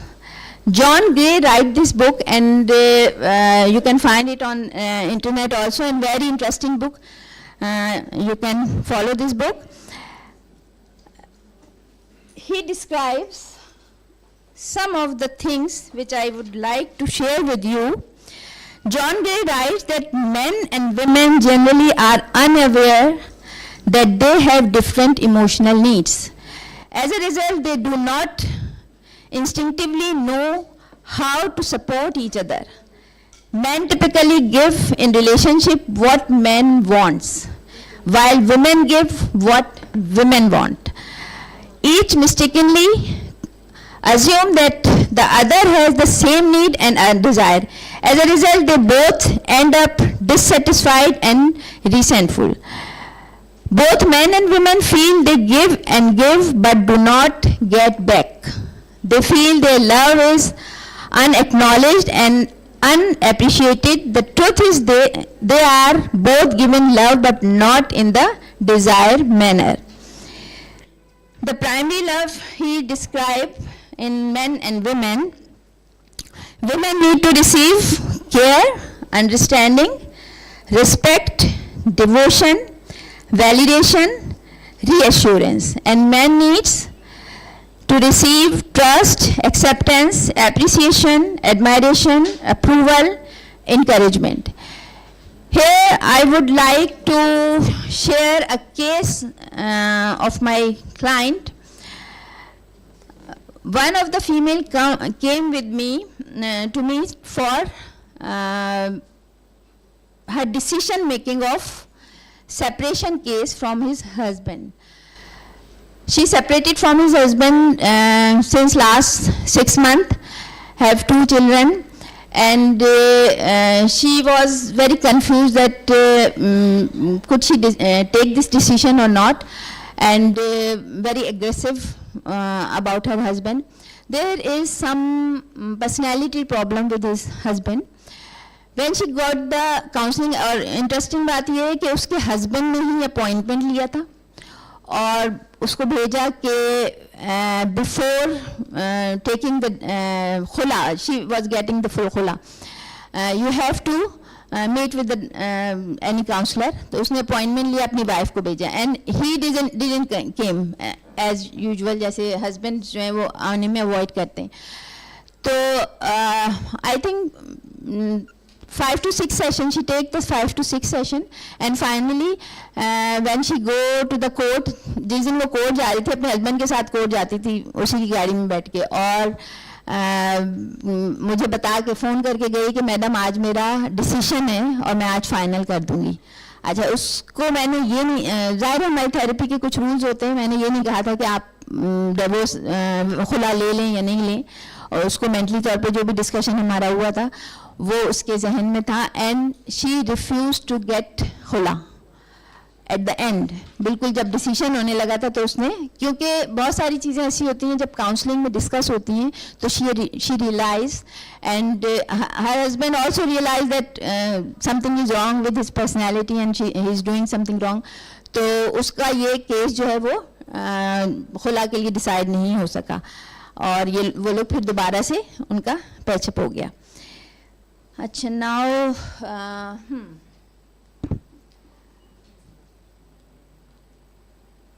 भाई आपका चल नहीं रहा है स्लाइड, नेक्स्ट स्लाइड कर दें, नेक्स्ट स्लाइड कर दें आपका रिमोट, ठीक है, ओके, थैंक्स. अच्छा, अब हमें करना क्या है? The key points to reduce mental health issues. We have some key points. I am just briefly describing this. Number 1 is promote regular physical activities. अभी मेरे ख्याल में जिनको awareness है, जिनको knowledge है, educated हैं, they are doing all these things.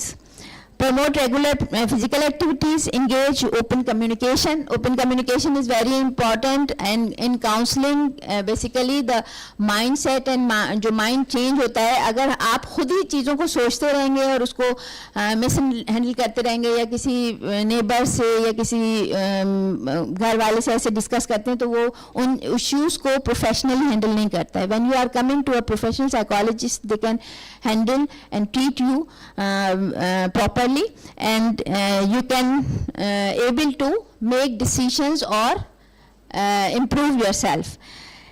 Encourage open communication, foster work-life balance. काम में बैलेंस ज़रूर होना चाहिए. आपकी अपनी लाइफ है, आपको टाइम देना चाहिए, अपने लिए भी टाइम देना चाहिए, और balance work and your personal help और पर्सनल फैमिली लाइफ में बैलेंस ज़रूरी है.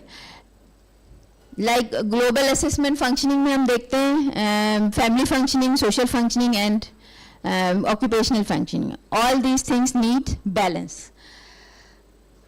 Focus on self care, mindfulness. अपने माइंडफुलनेस के लिए और उसके लिए भी थोड़ा सा टाइम निकालना चाहिए, सेल्फ केयर करना चाहिए. Promote social connections.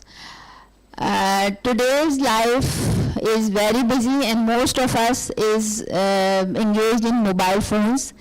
The social connection is very important. उसमें आप अपने फ्रेंड्स के साथ आउटिंग कर रहे हैं, हंस रहे हैं, बोल रहे हैं, that is more healthier than a mobile use. Thank you.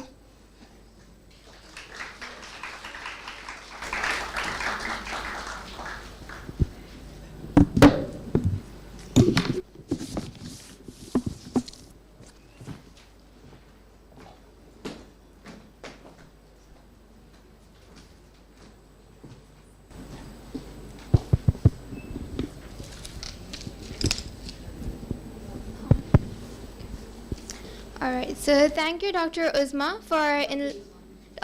Dr. Rizwana, for enlightening us about the limited mental health support in Pakistan. Pakistan, especially being a country where mental health disorders are so prevalent, according to your statistics.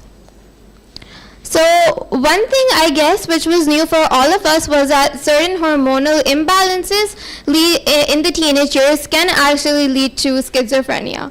So we really enjoyed hearing to your cases, and thank you so much. All right, so there is one little announcement that I would like to make. Can I please request Ms. Uzma Hanif, Bushra Iqbal, Dr. Noreen Jaffrey, Manur Tahir, Kainat Khimani, Zara Naqvi, and Dr. Noreen Begum to just please come up and fill in the front rows so that the whole process can go smoothly. Thank you.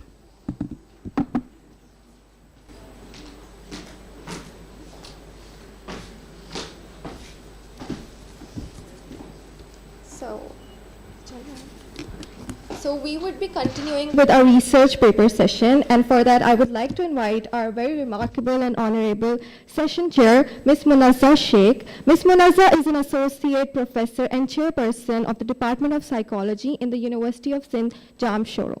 Dr. Sheikh brings with her an impressive range of skills in handwriting analysis, NLP, and counseling. Her field of specialization spans indigenous research, criminal psychology, educational psychology, neuropsychology, and positive psychology.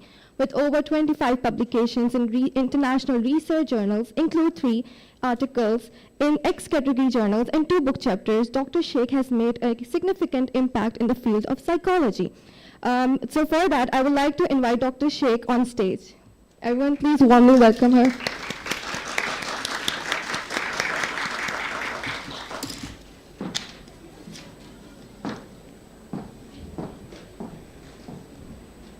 Next, I would like to invite our second session chair, Dr. Zainab Hussain Bhutto. Dr. Zainab has a PhD in clinical psychology and is a practicing psychologist, while also currently serving as the Dean Professional Psychology, Bahia University, and the Director in Institute of Professional Psychology, Bahia University, since 2020.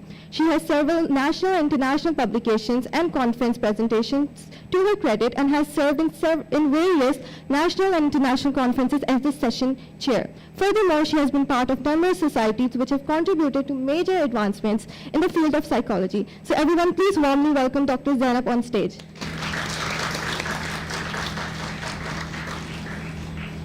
We will now be moving forward with the presentations of the research papers. Up first, we have Dr. Rabia Mushtaq from the Institute of Clinical Psychology, University of Karachi, who will be presenting her research on the predictive association between perceived social support and marital satisfaction in married couples in Pakistan.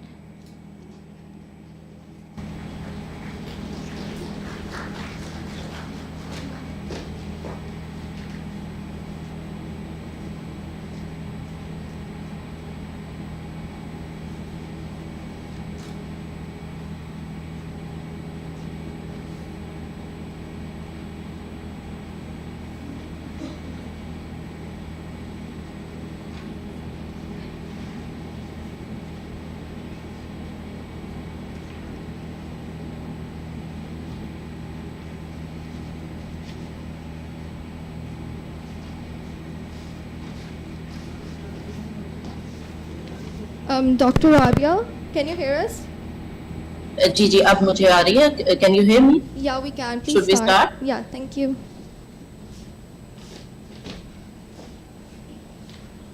अच्छा, I think कि आपकी screen वहाँ पे share हुई है, तो मैं यहाँ से स्टार्ट ले लूँ.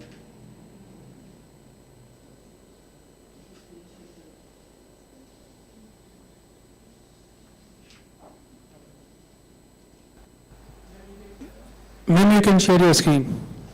You have full rights.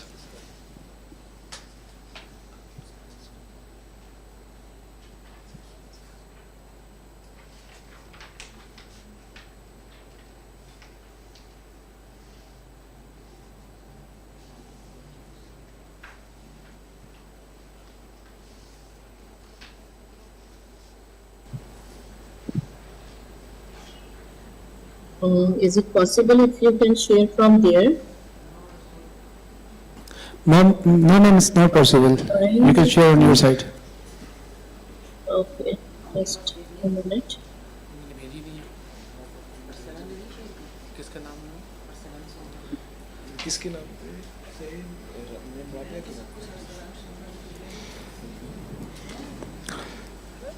Is it visible? Ma'am नहीं है, ये आसमा की, ये बुशरा की, ये नूरीन की, ये रिजवाना, अफजा, हर्षा, कायनात, नहीं हमें यही शेयर की है. Ma'am, you can share on your side. Can you see the share button? मैं कह रही हूँ, बट ये यहाँ से हो नहीं पा रहा है, इसलिए. Can you see the share button? यहाँ से स्क्रीन पे वैसे ऑन कर लो, मैं यहाँ से प्रेजेंट कर देती हूँ, क्योंकि ये कनेक्ट वो शेयर नहीं हो रही है यहाँ से मेरे पास से.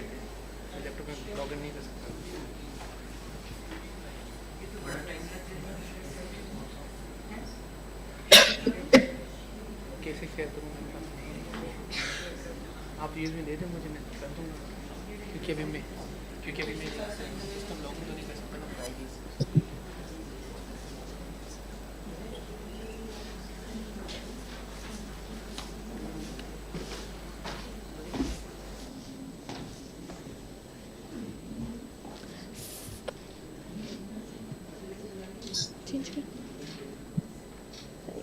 Since we're having some sort of connectivity issues regarding the slides, we would be moving on with our next presenter. So I would like to call Ms. Uzma Hanif from Federal Urdu University of Arts, Science and Technology to discuss their study on the difference between fear of death and religiosity among men and women. Also, all presenters are requested to take only 15 minutes in order to ensure the steady pace of the session. Thank you.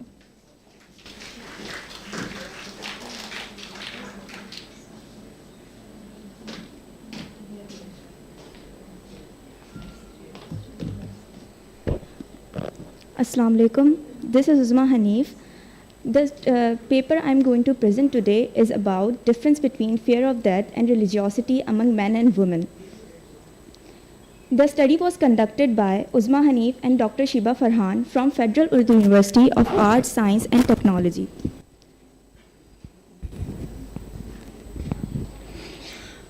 First, I will talk about the introduction of two variables which were used in this study, which was death anxiety and religiosity. What is death anxiety? Anxiety about death is the phenomena which is unavoidable in one's life side by side to culture and religion. It has been explained in different theoretical framework. No one can avoid the experience of death, and this thought decreases the sense of safety and develop sense of strong fear. What is religiosity? Religiosity is a belief in God accompanied by commitment to follow principle believed to be set by God. If we go through some literature review about these two variables, the term death anxiety was first introduced by Sigmund Freud. Sigmund Freud ने अपनी theory thanatophobia में fear of death को ऐसे explain किया कि individual express fear of death as a coping mechanism for unresolved childhood conflicts. And also he says ego's desire to immorality. हमारे ego की ख्वाहिश होती है कि हम जो हैं हमेशा जिंदा रहें, लेकिन ऐसा नहीं हो सकता. तो जब ये सेंस हम में आती है तो इससे हमें फियर ऑफ डेथ होता है कि हम मर जाएंगे. The other theory was proposed by Ernest Becker which is called terror management theory. Terror management theory में ये कहती है कि हमारी जो अवेयरनेस है फियर ऑफ डेथ को लेके वही हमें लीड करती है फियर ऑफ डेथ की तरफ. और and also it motivate us to do good deeds ताकि हम जो हैं अपनी ज़िंदगी का कोई मकसद बना सकें और लोग हमें पहचान सकें और याद रख सकें. The other theory was proposed by Alpert and Ross which was they gave two distinct aspects about religiosity, which was intrinsic and extrinsic religiosity. अब इंट्रिंसिक रिलीजियोसिटी क्या होती है? इंट्रिंसिक रिलीजियोसिटी वो होती है जो हम अपने लिए करते हैं कि मैं नमाज पढ़ रही हूँ, मैं रोज़े रख रही हूँ, तो वो मैं अपने लिए कर रही हूँ कि मुझे अल्लाह ने ये कहा है कि मुझे ये करना है और ये मेरा फ़र्ज़ है करना. एंड एक्सट्रिंसिक रिलीजियोसिटी वो होती है जिसमें हम ये सब चीज़ें इसलिए करते हैं ताकि लोग हमें अच्छा कहें कि हम जो हैं बहुत अच्छे इंसान हैं, लोगों को दिखाने के लिए काम करते हैं. Now we'll talk about the significance of this study. The significance of the difference between fear of death and religiosity among men and women is important for several reasons. Understanding human behavior.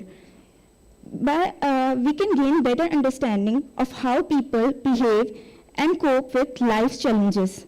And it will also help impact on mental health practitioners. It will also help mental health practitioners to develop better intervention to support people dealing with fear and anxiety. Also, social and cultural implications. We can gain an understanding of the role of religion in society and the impact it has on individuals and communities. The hypothesis of this study was there will be a difference between the level of religiosity in males and females. There will be a difference between the level of fear of death in males and females.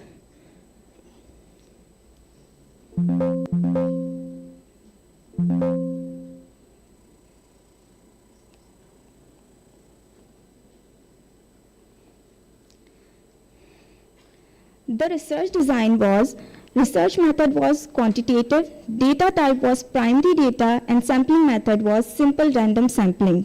Research questionnaires were adopted questionnaire. Sampling was sample of the study were comprised 200 males and females from different areas of Karachi. Inclusion and exclusion criteria of this study was individual between the ages of 25 to 50 years, and also individual only belong to the religion of Islam were included in this study. And individual who were below the age of 25 were excluded. Research instruments were used. Demographic form. Demographic form consists of basic information about age, gender, occupation, income, marital status, education, physical illness, mental illness, and religious interest. Instrument number 1 was Templar's Death Anxiety Scale, which the test reader's reliability of this scale is 0.83 and internal consistency is 0.76. It was in translated version, which was in Urdu. The instrument number 2 was Short Muslim Practice and Belief Scale. The reliability of the Urdu version is proved with 0.90 internal consistency indices. Now I'll talk about data analysis. Data analysis shows, data analysis was t-test, independent t-test, and it shows the significance difference between in the level of death anxiety, fear of death in males and females. Females' death anxiety was higher than men, and also the t-test revealed that men's religiosity level was lower than female. Also the discussion,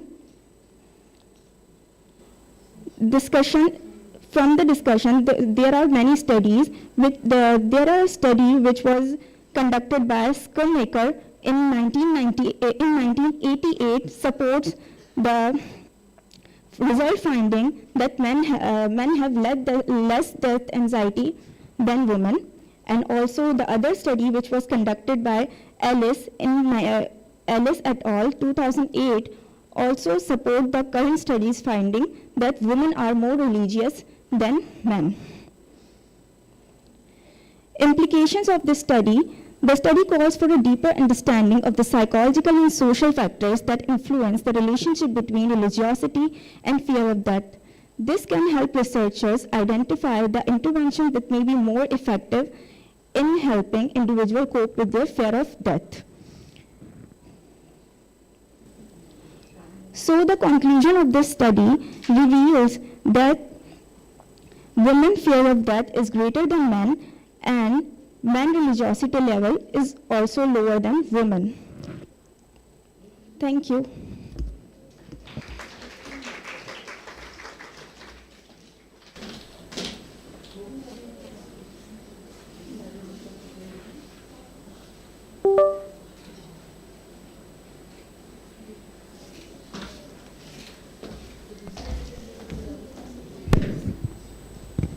Thank you, Ms. Osma, for this insightful research on a deeply complex subject. Next, I would like to welcome Ms. Noreen Begum from MATRSC ANF Sindh, who will present her research on trends of drug use among male adolescents with substance use disorders.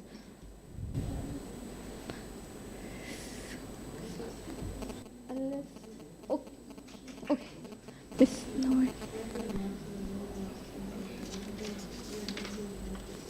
Okay, Ms. Rabia.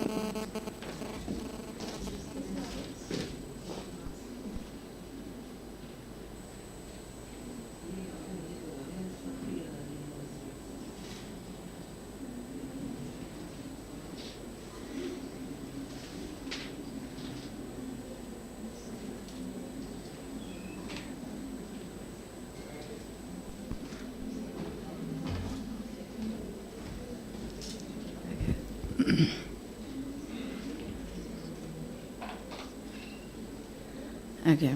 Assalamu alaikum. Okay, the paper that I'm going to present today is its patron or the trend or emergence of drug use among women with substance use disorders. So if we go to the data or the prevalence of epidemiology that is available around the globe, according to World Drug Report 2022, it has been reported that there are 284 million people around the globe are using drugs. So this data doesn't include tobacco and alcohol, but the rest of drugs has been included. So it's alarming that women are also included in this. If you talk about the drugs that they are using among the women is amphetamine, synthetic drugs, painkillers, tranquilizers, and etc., which are actually not prescribed by the doctors for them to use, but they used to continue with consumption of those drugs. And unfortunately, the percentage goes with 45 to 49% of the women around the globe are reported as they are the history of using of amphetamine or methamphetamine.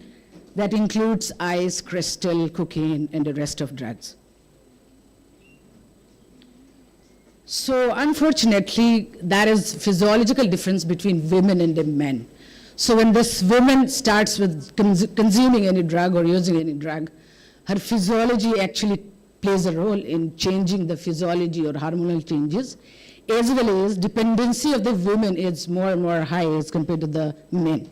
So if you talk about the alcohol, so if this woman starts with alcohol, then she becomes more dependent on it, more and more like times greater than men. So we have to keep this in mind. Beside of this, they are unfortunately at a higher risk of emotional problems, social problems, family problems, and other comorbid psychological issues. So why today we have chosen this, as we are talking about women's issues and the men issues. So if we look into the trend or the researches available around, you can't find any research regarding women with substance use. Yes, you can find, but on community level, maybe they are casual users, maybe they are just using for recreation, or maybe they are using for like coming up with some results or for performing better in a better way. You can find research with women who are diagnosed with substance use. So the other rationale why we are here, we are discussing this is that if you look into, you will find very few women with substance use reporting to us, either in hospital, centers, rehabs, or rest of the places. The reason is there is lots of stigma related to them. So there is a lot of history that we are looking into these women, but unfortunately, they used to approach us, but they return back just because of the stigma that we can't stay here indoor, we can't go for residential, we can't go for detoxification. And there are certain complications also that these doctors are also don't have chance or don't get a chance to admit them or rest of. So they also lack social support, unfortunately, because they have children, they have rest of other issues. A girl cannot be in a place where there isn't any guardian, although there are hospital staff, nurses and the doctors and the psychologists are available. But again, where is this girl or a woman outside from home for this longer period of time in rehabs and etc.? It's again a challenging way. So more alarming is there isn't any facility, especially for the women rehabs or for the treatment of such females. They don't have this evidence-based comprehensive treatment, which is again a questionable. And because of that, these women are unable to report in our society or in our community, and they don't approach us. So the study grounds on some theoretical models. So biopsychosocial model is there, which says that there are some of the biological reasons behind why this woman starts with drug. There are psychological problems or emotional distress or psychological distress, which actually leads to start up with the drug. Or there may be social networking or poor social support or social aspects which are actually contributing in starting with the drug. So the second theory grounds for this study is social learning theory. You will find from the results also, these women are more like at a chance of learning their behavior from the rest of people living in the house. You will find how much this percentage is there. So feminist theory is also there that talks about power dynamic. And these women are more at the greater vulnerability of violence and the rest of. So the objectives are we have to identify the socio-demographics related to women with SUD and to find out which is most commonly used drug among them. Then we will explore some of the trends of drug use, their families. We will also investigate why these women are at greater chance of coming up with the SUD.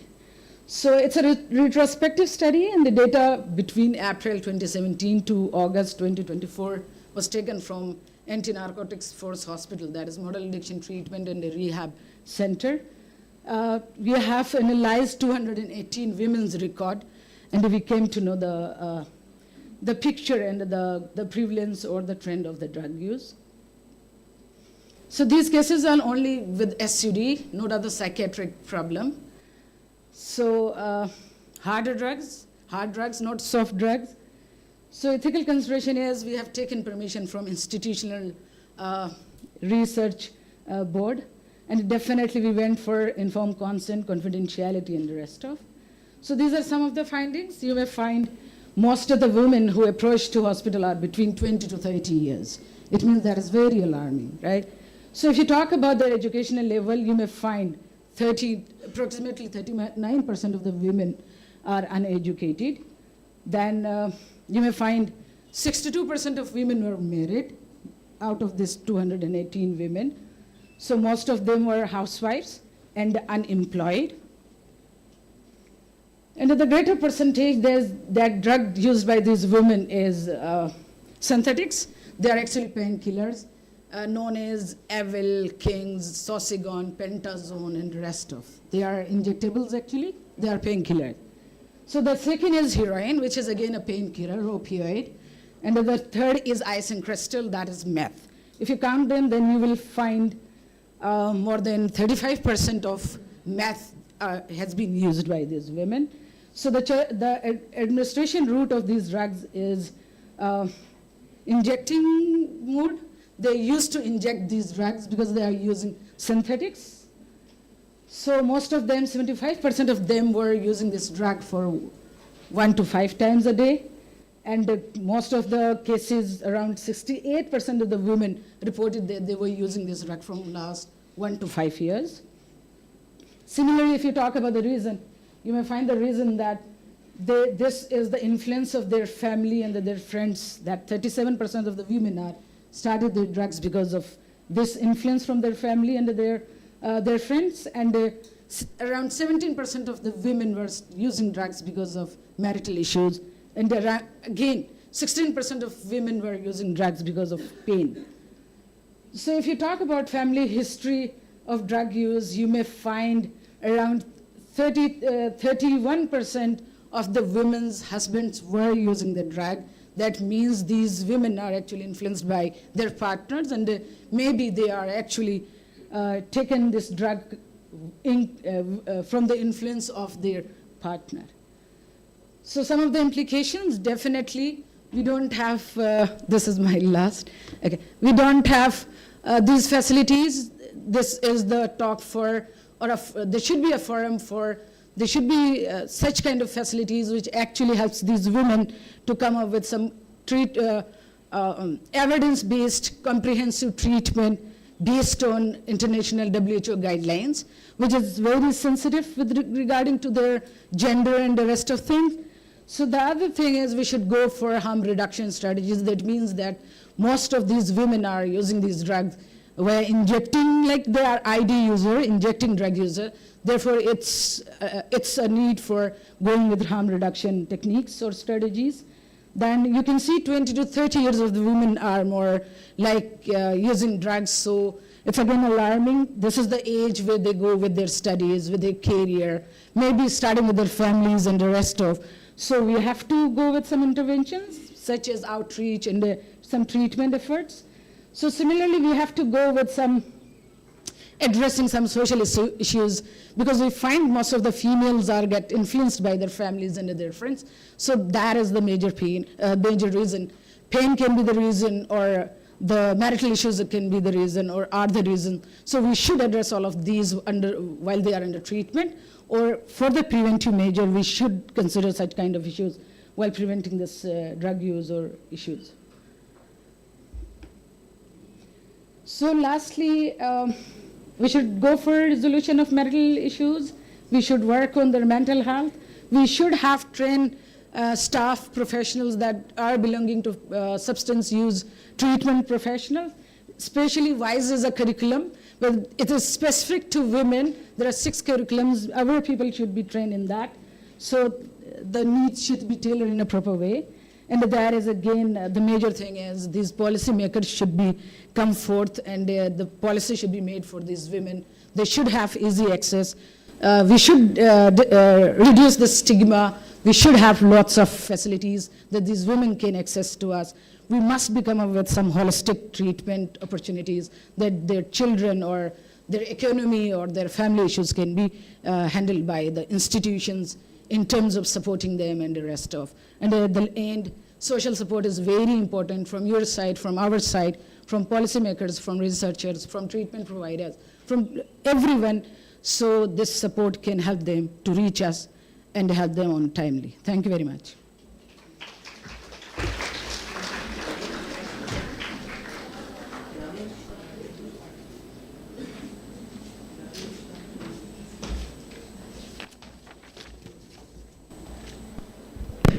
Thank you, Dr. Noreen. Your research is a critical contribution to understanding the drug use patterns among adolescents. So up next, we're shifting focus to the dynamics of marital relationship, and we have Dr. Rabia Mushtaq from the Institute of Clinical Psychology, University of Karachi, who will be presenting her research on the predictive association between perceived social support and marital satisfaction in married couples in Pakistan.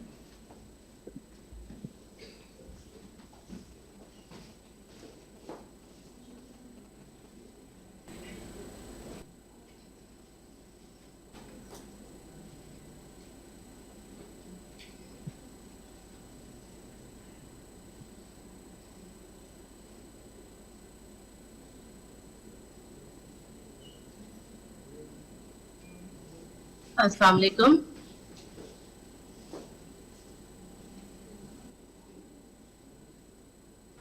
Walaikum salam, ma'am. Ji. Should I start now? Yes, ma'am. You can start now.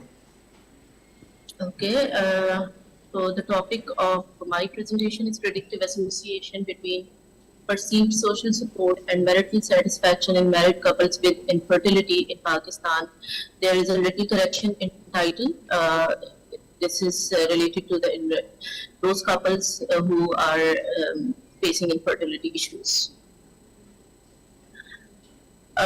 Infertility is basically considered as a global issue and has a profound impact on married couples, affecting various aspects of their relationships, emotional well-being, and quality of life.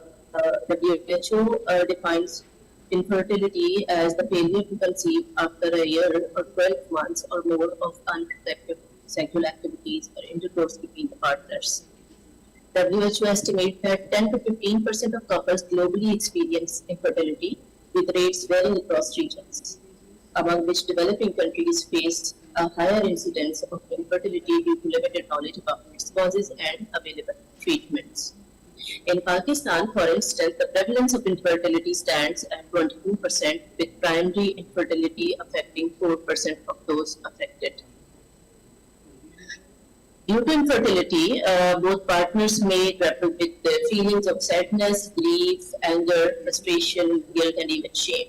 There may be a sense of inadequacy or loss, particularly if they had envisioned having biological children but failed to do so. Couples having infertility may feel isolated or misunderstood, particularly without a supportive network. They face social criticism and discrimination due to not having children that lead to the elevated distress and mental health issues in this population. Literature also revealed that those couples who have higher social support experience higher level of relationship satisfaction. And here comes the objective of the study that was designed to examine the predictive association between perceived social support and marital satisfaction among married couples with infertility. The hypothesis is perceived social support would be a significant predictor of marital satisfaction in married couples with infertility. Correlational research design was used, and the purposive sampling technique was used to select the data sample. 50 married couples selected from the gynecology department of various hospitals and infertility clinics in Karachi, Pakistan, and the age range of the participant was between 20 to 40 years, with mean age of 32 years. Here is the inclusion and exclusion criteria. We took only cases, those diagnosed with primary infertility and did not initiated IVF treatment. Their age was between 20 to 40 years, and minimum education level was grade 10, that is metric, so they can understand the questions before rating them. They were the couples who were living together and who gave consent for the participation, and only Pakistani nationals were the part of this particular study. We used, initially we conducted brief interviews through semi-structured interview forms, and Urdu versions of perceived, multi-dimensional scale of perceived social support and enriched marital satisfaction scale were utilized as research tools. Regarding ethical consideration, the study was approved by the Ethical Review Board of Institute of Clinical Psychology, University of Karachi first, and then standardized tools were used with the consent of authors. and the consent of voluntarily participation from each participant was taken through informed consent form, and the confidentiality and anonymity was mentioned on the form and verbally discussed as well. They were assured of no harm of physical or psychological nature, and participants was given the right to withdraw at any stage of the study.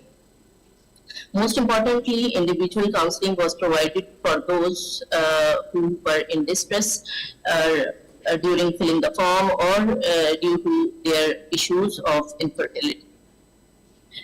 These are the result findings, and findings shows that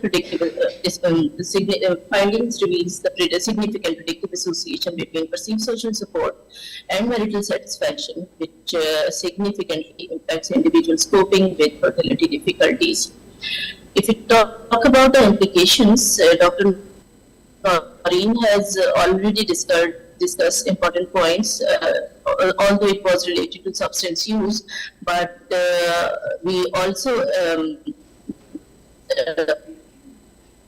conclude that these findings will help offering compassionate and efficient care, helping in devising customized intervention and support programs for the couple grappling with fertility issues, and offering guidance to hospitals and infertility clinics in formulating pertinent policies and support initiatives for this particular population. These are the few references used in this study, and thank you so much. If you have any questions, you can ask us. Thank you.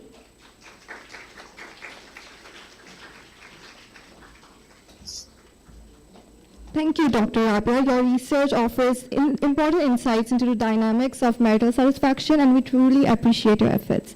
Up next, we have Kainat Kimani and Dr. Khalda Rao from ZABIST University, who will be presenting their paper titled Exploring the Psychological Impact of Unemployment and Coping Strategies in Males and Females in Karachi.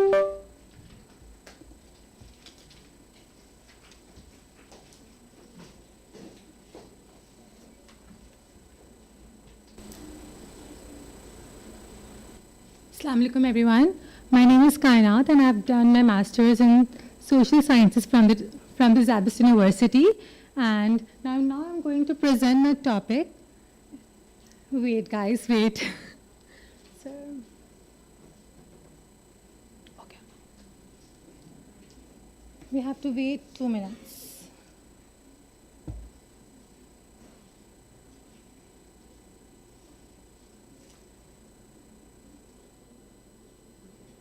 Yeah, it's my topic, exploring the psychological impact of unemployment and coping strategies in males and females of Karachi, under the supervision of Dr. Khalda Rao. Thank you. So, my problem statement is exploring the psychological impact of unemployment, which often leads to distress, worry, and lower the well-being.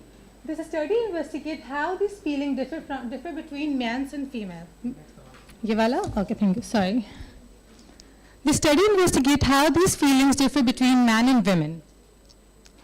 We will examine the gender differences as well. Men and women face unique psychological differences, challenges based on societal expectations and personal coping strategies, because men and women have both have psychological distress and worry, anxiety, but dono ke paas different coping strategies hoti hai. We will discuss in our results how men cope up with their psychological distress and how women cope up with their psychological distress. Considering the other factors, age, societal, socioeconomic status, and education, to understand more about their distress and how they cope up. Our research question is, how does the experience of psychological impact of unemployment differ between males and females? How do coping strategies contribute to alleviating the psychological consequences of unemployment? And do the variables, psychological distress and coping strategies, relate with each other? Our goal is to, by identifying gender-specific psychological difficulties, this study will help to develop targeted strategies and support system to feel unemployed individuals to cope up better. Okay, what is the purpose of my research? This study aims to uncover gender-specific factors influencing psychological outcomes, the distress, anxiety, and how we will cope up with it. What is the rationale of our research? There are several strong rationales. Number one is gender differences. How different genders, like how men cope up with their psychological distress and how women cope up with their psychological distress. Support system, this research in this area can help improve support systems.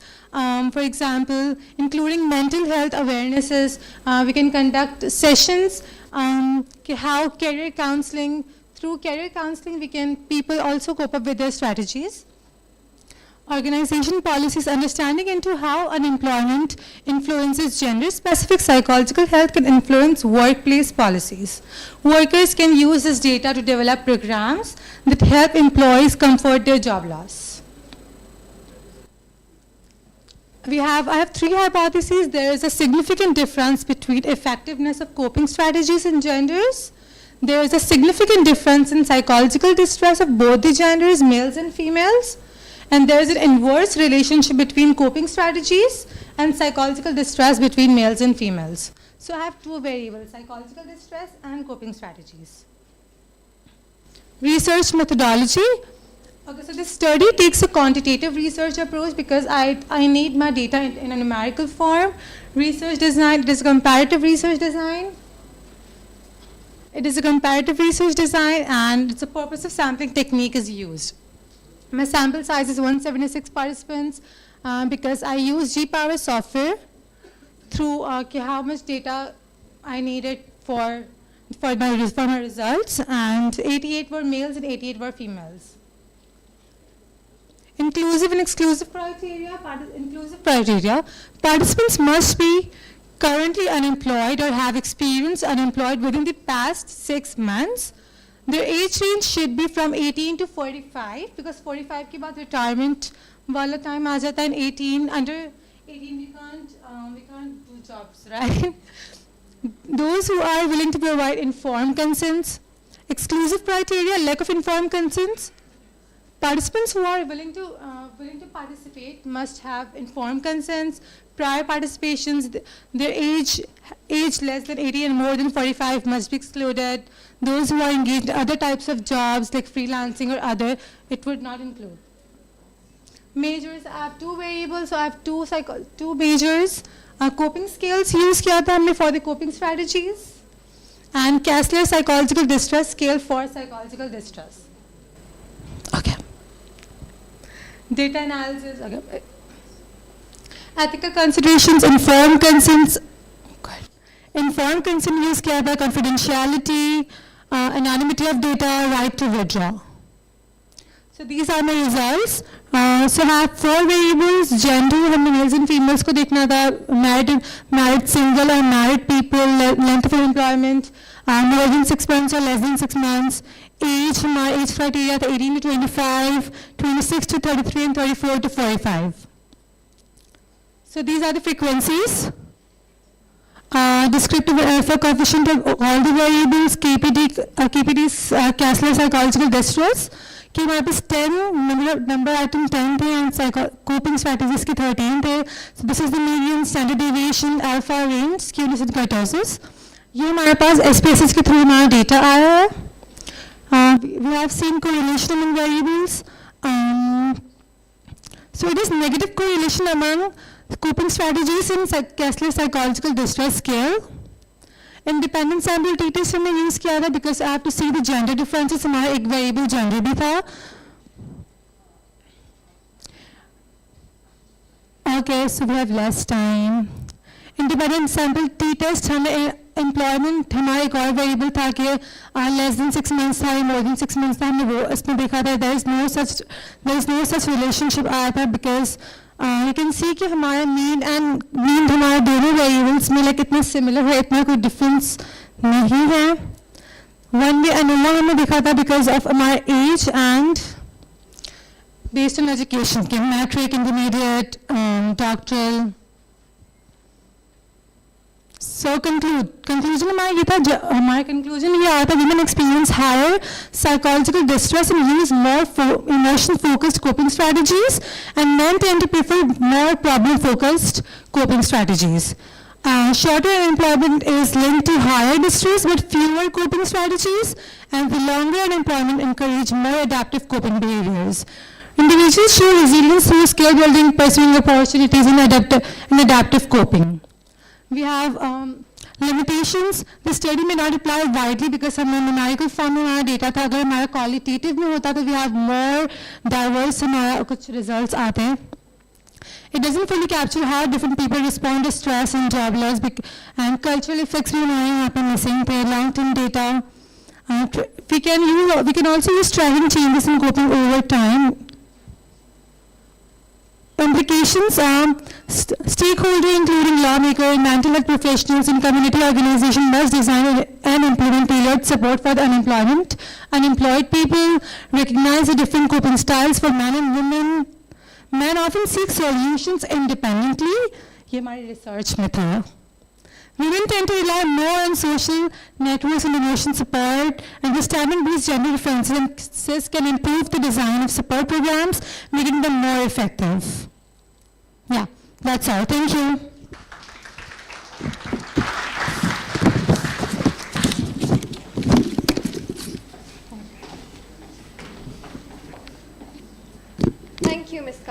Thank you, Ms. Kainat, for shedding light on this critical socio-economic issue affecting so many individuals in our society. Up next, we have Bushra Iqbal from MAT-RC-ANF Sindh, who will present her research on trends of drug use among male adolescents with substance use disorders.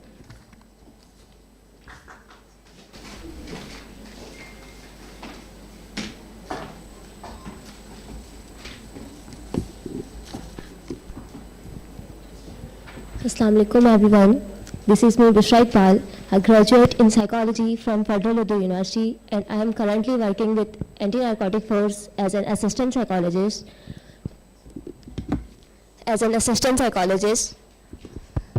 Okay. In MATRC, which is Modern Addiction Treatment and Rehab Center Hospital. Today I am here to present my research topic that is both timely and critical: the trends of drug use among male adolescents diagnosed with substance use disorder. Through this research, I hope to seek a meaningful discussion and guide future intervention that can be better for future interventions and treatment strategies. Okay, now looking forward to the introduction of the research. The prevalence of substance use disorder among the male adolescents are growing global concern with the devastating consequences for individuals, community, and families. In Pakistan, as we all know, the prevalence of drugs is particularly high, especially among young males. This study highlights the main issues and characteristics of drug use among the male adolescents in Karachi and provide a valuable insights for developing an effective prevention. As we all know, adolescence is considered as one of the vulnerable group. So this research focus on the social demographic variables, and this research and this study is based on two theoretical theories of social substance disorder, which is social cognitive theory and social ecological model. This study draws upon the establishment of the theories of substance disorder, including the social cognitive theory, which is emphasize the role of social influence, individual beliefs, and behavior factor in shaping drug use pattern. Social ecological theories, which recognize how the interconnectedness of individual and interpersonal organization and community and policy levels influence on SUD behavior. So the primary objective of this research is to discover the educational attainment of male adolescents with substance use disorder and to know about the common use of drugs. Also, we find out the employment status of male adolescents to discover the influence of fun and pleasure in substance use disorder. So this study was a retrospective design. Data was analysis on SPSS 28. Data was collected from MATRC Hospital, 365 male adolescents between the age of 9 to 19. Okay, so the data was retrieved from patient record, including the information on age, education, occupation, reason of drug use, initiation of drug use, and pattern of drug use and mode of drug use. Okay. This study utilized a convenience sampling technique which all the participants were recruited from MATRC hospital. The inclusive criteria of this research was the young male adolescents between the age of 9 to 19, and the exclusive criteria of this research is lack of informed consent, also the history of severe mental health illness, and adolescents with not more than the age of 19 or below the age of 5. So here are the findings of our research. As you all can see, between the age of 15 to 19, 300 plus people use drugs. Also 84% people use drugs between the age of 15 to 19. Also, we find that the reason of the drug is mostly the fun and pleasure. The most use of drug is cannabis, ice and crystal. There is not as such the family history of the male adolescents who use the drugs. 287 people, the family history doesn't use drug. Okay, this is a study followed the ethical consideration involving the informed consent and confidentiality were also maintained, and this research was approved by Institutional Review Board, IRB of MATRC. So this data reveals that most of the young adolescents come with limited education, high unemployment, or the most prevalent drug use is ice and cannabis, and early initiation of drugs. Mostly जो लोग हमारे पास आते हैं उनका जो adolescence के अंदर जो उनकी एज होती है वो स्टार्टिंग मतलब 14 से 9 to 14 जो है वो कैनबिस और आइस के साथ जो है वो आ रहे होते हैं हमारे पास, ठीक है. इसके अलावा this is study find basically हमारा इस स्टडी का पर्पस ये था ताकि हम एक अर्जेंट जो है वो इंटरवेंशन को देख सके और सीख कर सके कि हम किस तरह से इसकी प्रेवलेंस को कम कर सकते हैं एडोलेसेंस के अंदर. तो इस स्टडी से हमें पता चला है कि हमारे पास बहुत सारे ऐसे prevention program, school based program और कम्युनिटी बेस्ड और पॉलिसी मेकर्स होने चाहिए जो कि हमारी इस स्टडी के ऊपर को क्या कहते हैं वो उनको एक फ्रेमवर्क प्रोवाइड करती है ताकि हम आगे फ्यूचर में अगर उसको इम्प्लीमेंट करेंगे तो हमारी जो प्रिवलेंस रेशियो है ड्रग्स का वो कम हो सकता है. Okay, to conclude this, the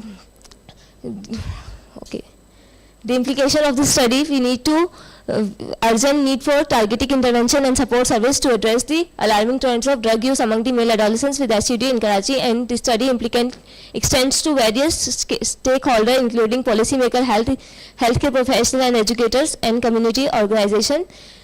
सबसे पहले तो जैसे कि एजुकेशनल प्रोग्राम अगर हम स्कूल्स लेवल पे देखा जाए तो अगर हम प्रिवेंशन और अवेयरनेस प्रोग्राम को इस्तेमाल करेंगे, हर इंसान को मतलब एडोलेसेंट्स को बताएंगे कि किस तरीके से हम जो है वो रिस्क फैक्टर्स को बताएं कि क्या क्या ड्रग यूज़ करने की वजह से इसके रिस्क फैक्टर्स हो सकते हैं. तो this is the one of the good intervention के प्रिवेलेंस का रेशियो जो है वो कम हो सकता है.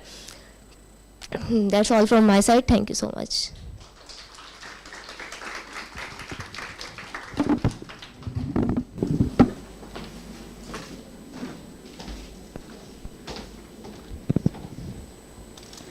Thank you.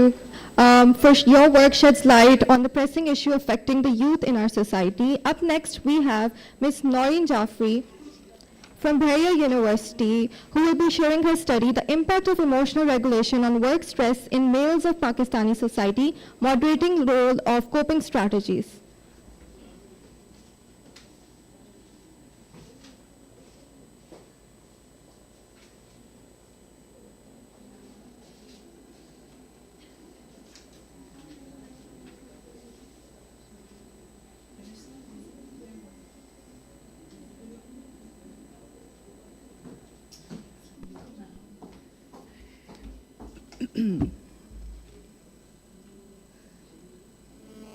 Assalamu alaikum. Dr. Noreen is here from IPPBOKC. Have a good day. So waiting for my slide, today is the topic of my research article is the impact of emotional regulation on workplace and the moderating role of coping strategies.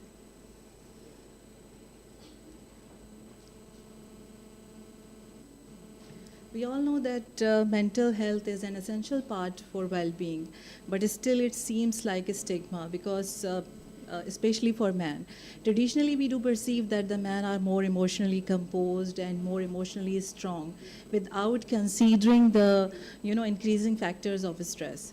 So our research is basically on the male who are working in the different professional organizations of Karachi, Pakistan, and we are going to develop the relationship between the emotional regulation and work stress.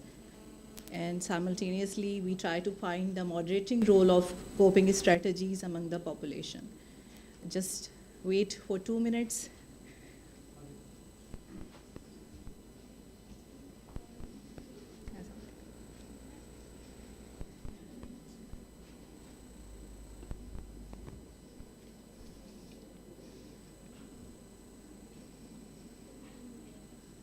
As a result of the current economic situation, inflations, and the political unrest in Pakistan, business credit ratings are being downgraded, particularly in the wake of the COVID-19 and the results. Unemployment is rising and the business are facing the financial difficulties. So we keep 3 variables in our research. Number 1 was the emotional regulation, the second was the work stress, and the third was the coping strategies. Okay. I have to move toward the next slide. It's not working. Slides are not moving.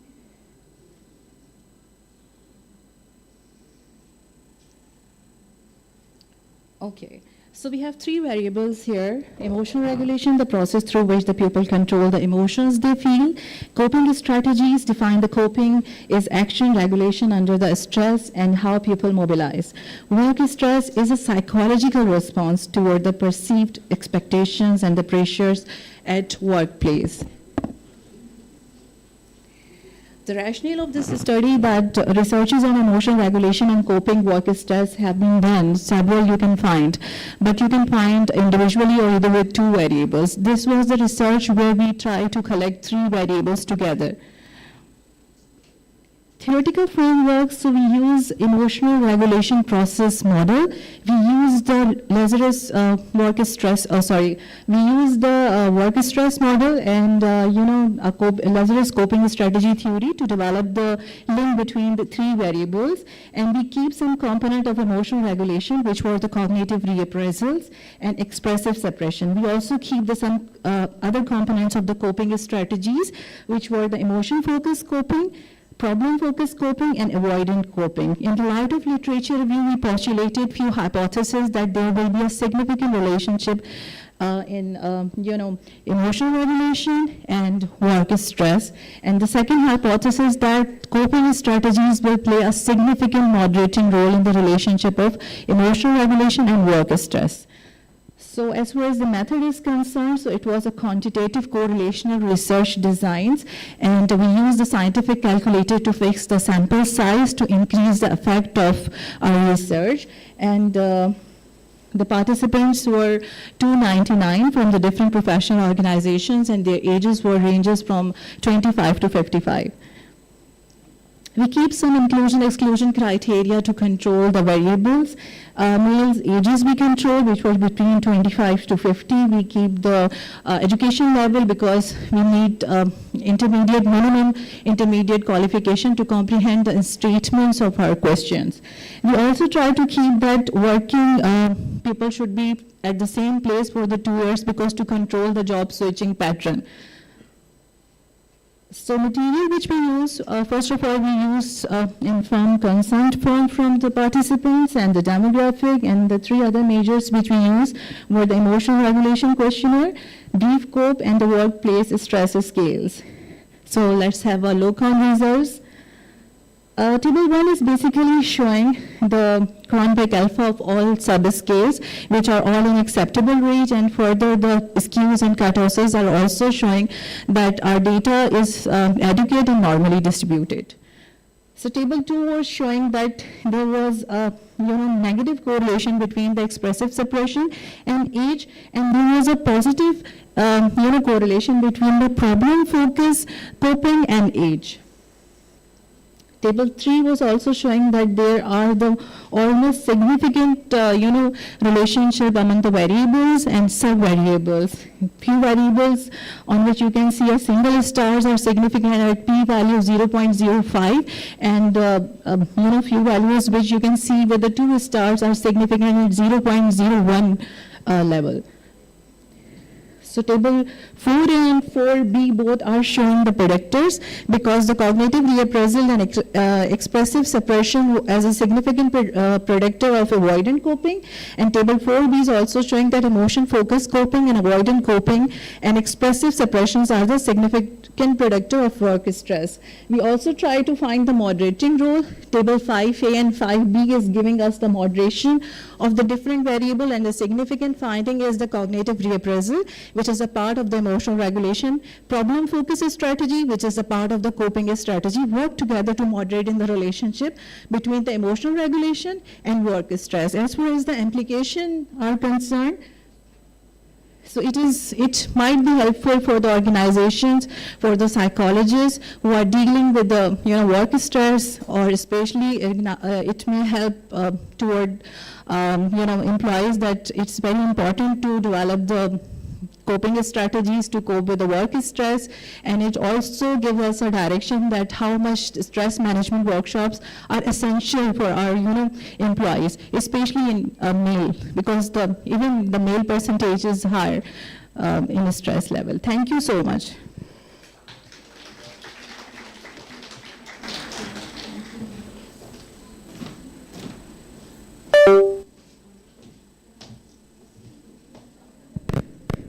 Thank you, Ms. Noreen. Your research on emotional regulation and work stress is both timely and relevant, and we thank you for your insight and contribution.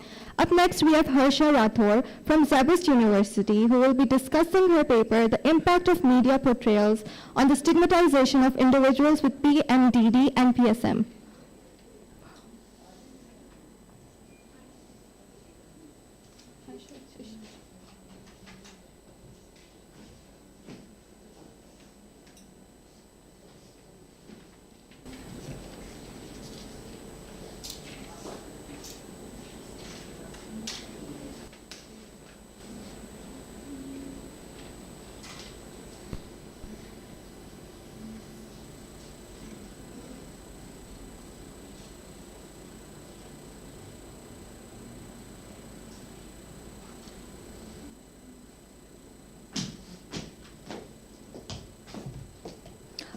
Assalamu alaikum.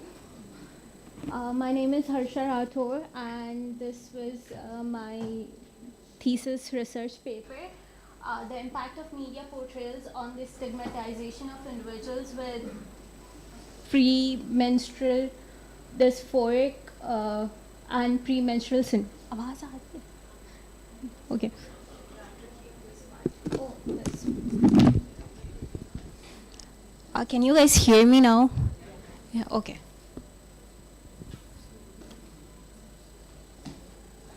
So a little bit of introduction. PMDD is differentiated not only by the physical signs related to a menstrual cycle. So we all understand what PMS is, right?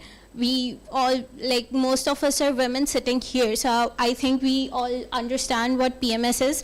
But basically PMDD is more of a mental condition, and it is also classified as a depressive disorder in the DSM-5. And it was not particularly specified in all the previous former DSMs, like DSM-4, but even despite being recognized in the DSM-5, like जो हमारा mental manual होता है, उसके बावजूद भी people don't approve it as a mental condition. And there are no specific reasons why this happened, but it does happen. So rationale of the study, so there are basically false perceptions around PMS and PMDD.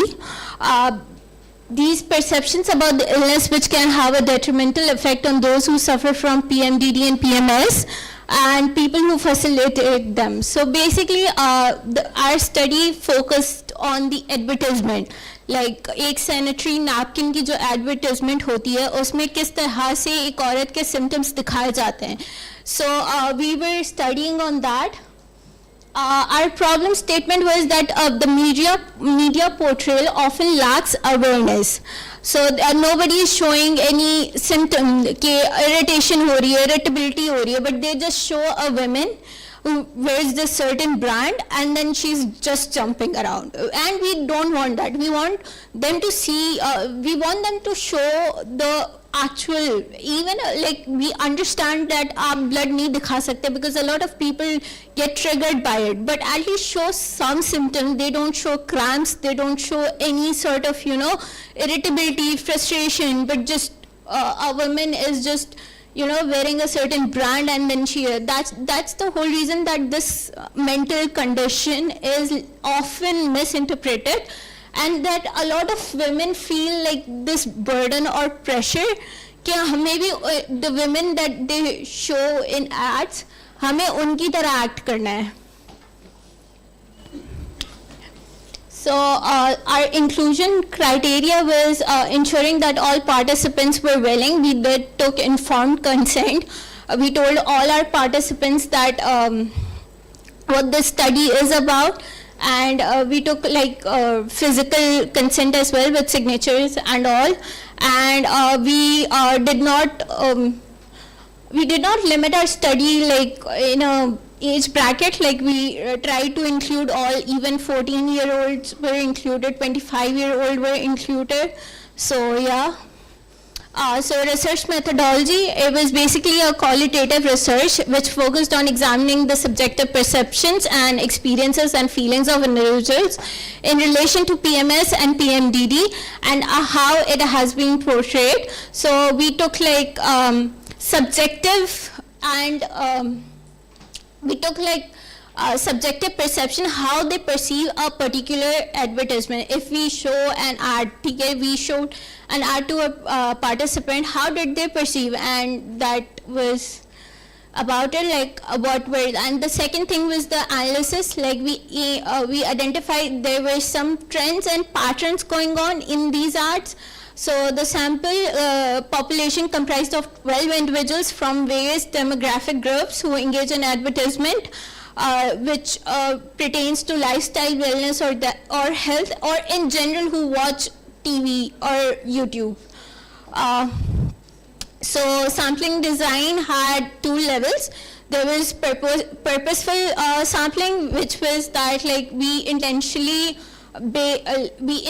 took participants based on their relevance to the study, and the second was snowball sampling to identify additional participant by asking these initial questions like, have you seen an ad, or what do you think about it? So these were the demographics, these were the age bracket, and this was the marital and educational status. So we found like around 6 themes in this. So number one theme that commonly occurred in these interviews was censored viewership, that जब भी कोई ad आता था हमारे घर के बड़े channels change कर देते थे. So they never really got to question it कि ये हो क्या रहा है, चल क्या रहा है. Second was the isolation from the opposite gender. Again, like even when I was interviewing the participants, male population was not comfortable with it, so I had to like exclude them overall.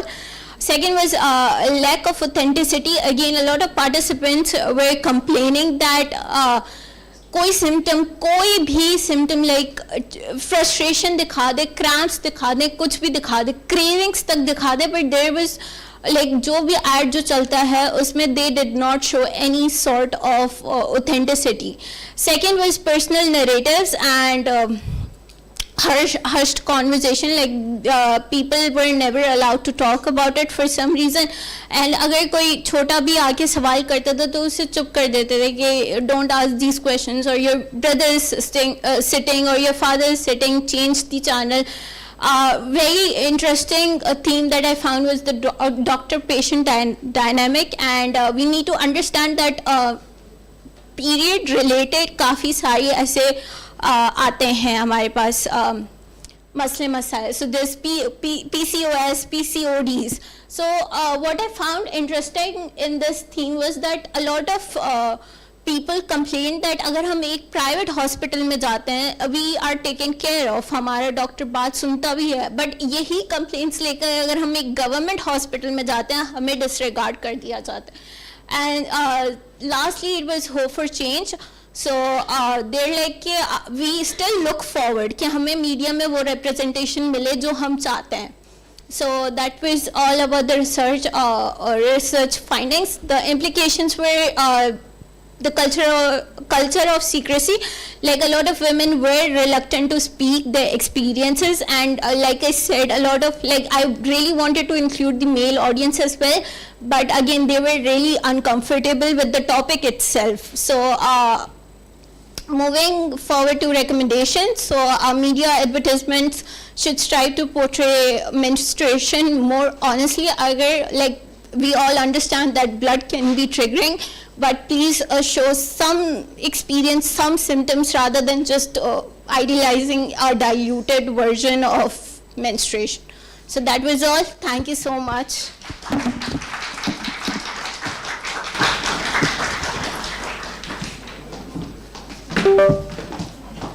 Thank you, Ms. Herschel. Your research really highlights the influence of media on societal attitudes, and we appreciate your thorough investigation. Up next, we have from the University of Karachi, Asma Latif, who will be presenting online, and her research focuses on the social and cultural attitudes towards appearance.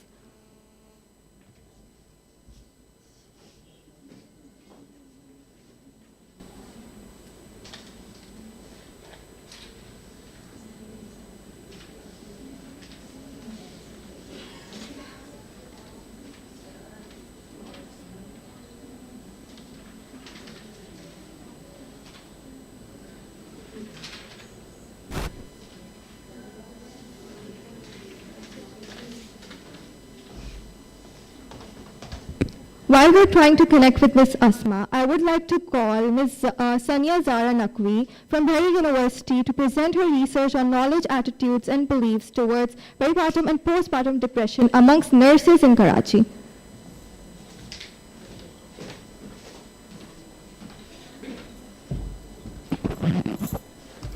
Assalamu alaikum.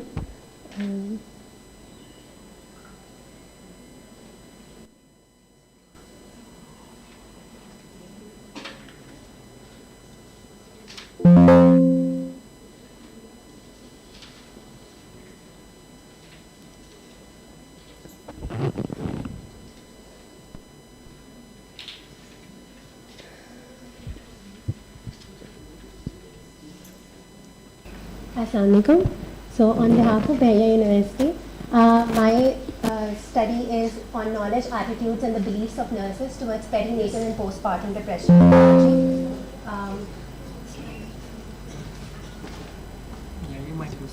The slides go. Slides.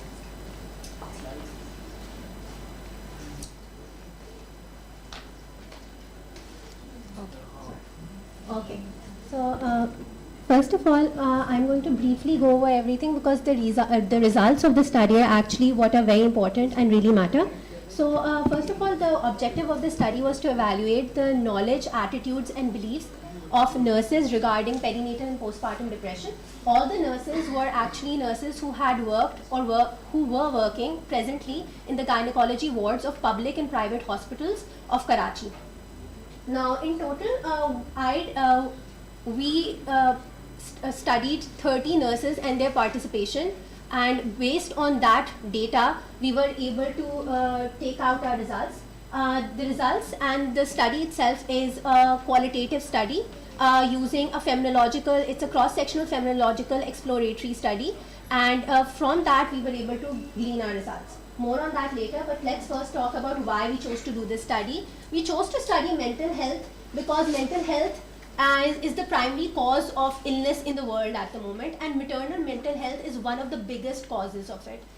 In fact, maternal mental health disorders, including perinatal and postpartum depression, are a growing public health issue. Approximately 18% of women globally experience perinatal and postpartum depression, which is perinatal or antenatal or during pregnancy depression, are all the same terms for that period. Perinatal and prenatal are all that, and postpartum is after gestation, after the baby is born. So approximately both of these issues combined create 18% of are experienced by 18% of women globally. And as we all know, as being from this field, that these issues can contribute to psychological issues such as anxiety and sadness and post-traumatic stress disorder in the mother. Postpartum depression in itself, that is after the baby, contributes to 12.5% hospitalizations of women related to psychological issues. And the issue does not only extend to the mother, but it also extends to the child and the husband as well. In antenatal or perinatal or during pregnancy depression, we have seen that there are physical impacts on the child, such as low birth weight, such as malnutrition, febrile infections during delivery, amongst other things. And also cognition related or neurodevelopmental, there is a correlation that children whose mothers have experienced or were experiencing depression during pregnancy, their child when it is born might have some structural disorders anatomically in the brain, as well as have an impact on their level of cognition. Now this is perinatal. Apart from that, postpartum again contributes to a lot of interfamily conflict, a lot of cognition development and pedagogy that is affected by the strife created at home because of that. In Pakistan, the prevalence of perinatal and postpartum depression is actually the highest in Asia. But 50% of our cases remain undetected. This is as per research in 2023. Now, why do we have such a problem in detecting perinatal and postpartum depression? The issue lies in the fact that, first of all, there are organizational issues. That within the hospitals, there are issues that people are not, or the healthcare professionals are not able to refer adequately or are not able to screen properly. And apart from that, healthcare students and professionals in Pakistan, it was also noted from the STEAM study in 2018, hold negative attitudes towards mental illness influenced by their personal beliefs and prejudices. We have seen the same outcome in HIV patients as well, and how they are handled by healthcare professionals. So what are attitudes and beliefs? Attitudes are pre-existing personal emotions that are shaped through experience through knowledge or experience based from our upbringing and our environment, and they impact our behavior, thoughts and emotions towards objects and concepts. Now, beliefs, whatever we have, are firm convictions that can persevere despite the fact of being presented with oppositional knowledge. So someone can still believe in whatever they've been brought up with, even if they are given knowledge that it is otherwise. So belief perseverance and belief perpetuation can lead to stigma. And stigma of this kind was seen in healthcare workers in our study and in other previous studies. Now, what was the significance and rationale? Why nurses? So again, because nurses and healthcare professionals have been seen to perpetuate stigma, but also nurses in gynecology worldwide have been seen to play a big role in perinatal and postpartum depression. Nurses can help in screening, can help in diagnosing, can help in assessment and providing support to families and patients of women suffering from perinatal and postpartum, and women who have given birth, and help them realize that they have perinatal or postpartum depression. In fact, the American College of Midwives stated in 2002 that women registered nurses should in fact be taught how to do so. So this is why the significance in this rationale of the study, why we focused on nurses. Now, our conceptual framework was focused on the vicarious learning model of Albert Bandura, that we learned through our experiences. I'm going to quickly go towards the research design. So our research design was a cross-sectional qualitative phenomenological research. It was a CAP study, a knowledge attitude-based study that can be done quantitatively and qualitatively. Because of the gap in qualitative nature of such data, I chose to do it qualitatively. The participants were 30 nurses, 20 from private hospitals, 20 from public hospitals, and 10 from private hospitals. We took 5 hospitals, of which 3 were public and the rest were private hospitals. And what we did is that we interviewed nurses in all shifts, just to make sure of the fact that in the morning shift we don't have the experienced nurses only, in the afternoon shift we don't have the lazy ones. We are getting experience and data from all kinds of nurses. And these nurses were actually nurses who were only working in gynecology. Our inclusion criteria included that the nurses should have completed their minimum requirement of a BSCN in nursing. They should be registered nurses, or they should be BSCN in midwifery with a diploma in registered midwives. Apart from that, we chose to take male and female nurses both, but unfortunately of all our 30 nurses, all were female, so none of them were male. Although there is no barrier in Pakistan to having male nurses in gynecology. Apart from that, our nurses had to be well versed in English and Urdu. We did not take nurses from any other departments to give their input, only gynecology nurses who had been placed in gynecology. The minimum work experience of all our nurses was above 3 months. So our average time or experience was 7 years. The minimum age was from 25 to 50. The nurse with the highest years of experience was 12 years of experience. She was the head nurse. Our measures were in informed consent form, of course, then the demographic information form, and an interview guide. Now, CAP studies are usually based on interview guides. We chose a structured interview guide that was helped and created by a domain expert who was an experienced head nurse and clinical instructor of midwifery. So she helped us formulate this interview guide. Now, coming to our results, which are very, very impressive and important. So we managed to come out with 5 themes based on 16 sub-themes. Our 5 themes were limited or vague knowledge, reaction to patient symptoms, workload, poor patient management, and inadequate communication, of which the sub-themes for limited or vague knowledge was lack of awareness, education gap, training program, resistance towards mental health issues. Reaction to patient symptoms, the sub-themes were negative attitudes towards women, stigma towards female psychopathology, prejudice towards mental health disorders, social culture and religious beliefs positive, social culture and religious beliefs negative, workload including insufficient staff, limited time, and poor patient management, the sub-themes were negative attitudes towards mental health, low level of knowledge, no screening tools, no mandatory protocols, inadequate communication, the sub-theme was lapse in patient referrals. Now, we have arranged the sub-themes according to the number of code counts. If you look at the figures, you will see that the highest number of code count was for limited or vague knowledge, our main theme, and the code count for lack of awareness was 49 and case count was 30. That means that the 30 participants, all 30 mentioned that they had very little to no awareness about perinatal and postpartum, and they referred to this particular sentence or this particular aspect of the code that we do not know 49 times. So that was the highest ranking highest ranking theme, limited or vague knowledge, and our second highest ranking theme was reaction to patient symptoms. Now, let us look at how we came to these sub-themes and themes. This is a very interesting process for which we worked through the guide and studied the guide of how to do thematic qualitative analysis first. And after studying that guide repeatedly, what we did is we reviewed the data set 4 times. Every single time we read through the data, raw data once, then we coded it, then we went back to the participant. So each participant was interviewed 4 hours each in 4 separate sessions. So we have done over 90 hours of interviews in every shift to produce this data. Now, how did we come about these themes and sub-themes? What we did is we took the raw data and then we coded it as per statements. For instance, for the sub-theme lack of awareness, we have the code surprise. The surprise element was taken based on the statement. Now, the statements or the interview, the raw data that we got was such that people, majority of the code count, this was 13, said that I will now speak in Urdu for the purpose of what they said. They said कि ये depression औरतों का भी होता है, depression तो depression होता है, ये भी कोई चीज़ होती है, ये तो हमारे लिए बिल्कुल ही नई बात है, मुझे तो लगता था सारा डिप्रेशन एक जैसा है. तो ये सबसे पहला था सरप्राइज. फिर दूसरी चीज़ थी अनफेमिलियरिटी. ये भी कोड था हमारा, उसमें था कि ये पेरीनेटल डिप्रेशन क्या होता है, मुझे तो पता ही नहीं, मुझे ये भी नहीं पता पोस्टपार्टम क्या होता है. मैंने तो डिप्रेसिव इलनेस का कभी सुना ही नहीं जो जचकी के बाद होती है. And these are all gynaecology nurses.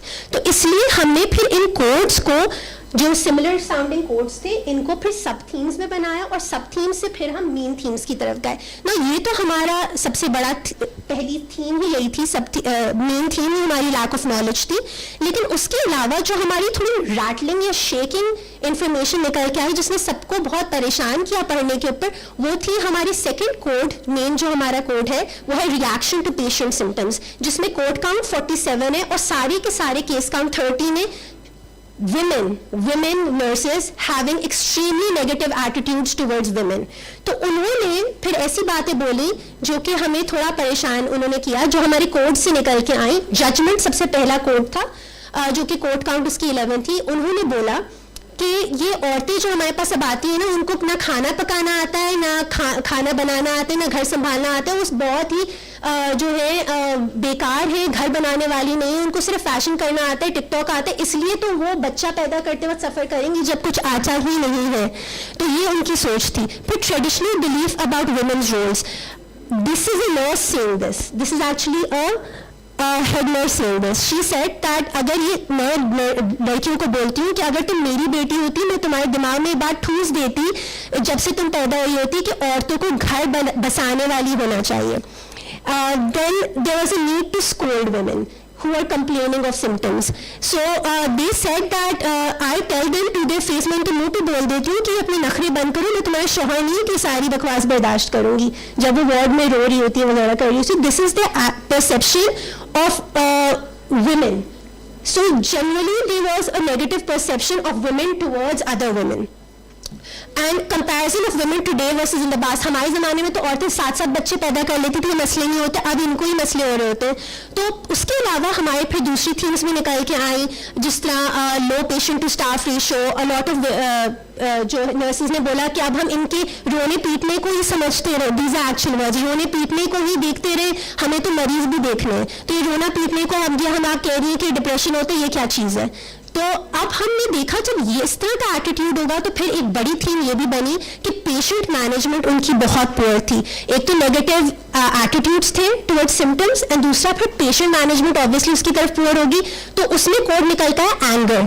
अब ये भी रैटलिंग एक एलिमेंट है क्योंकि जब उनको गुस्सा आता था क्योंकि उनको समझ नहीं थी कि ये बीमारी है और क्योंकि उनका जनरली एक नेगेटिव एटीट्यूड था टुवर्ड्स वुमेन, तो उनका ये रिएक्शंस आते थे जो उन्होंने ये अगेन स्टेटमेंट से इंट्रोड्यूस की कि मेरा दिल चाहता है कि इस तरह की जो औरतें आए उनको मैं थप्पड़ मार दूँ.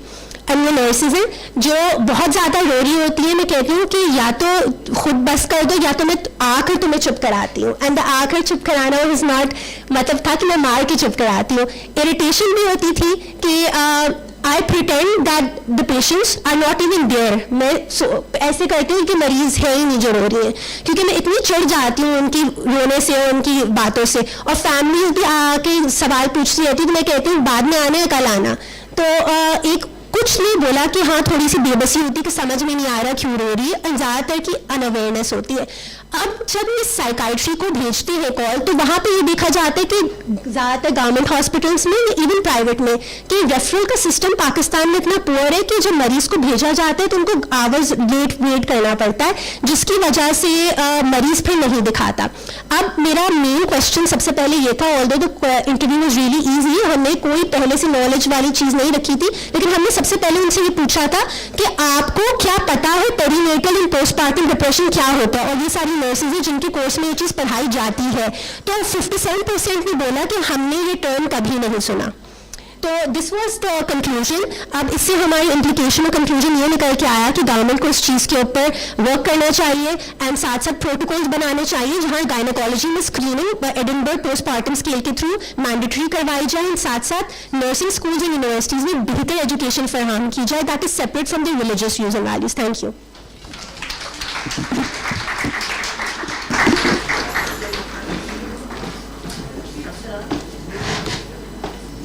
Thank you, Ms. Zara. Thank you, Ms. Zara. Your research brings much needed attention to maternal mental health, and we appreciate your work in this area. Up next, we have Ms. Noor from Fatma Jinnah Women University, Rawalpindi, who will be sharing her work on a culturally tailored approach to economic crisis, the Economic Crisis Questionnaire for mental health assessment in Pakistan. Oh.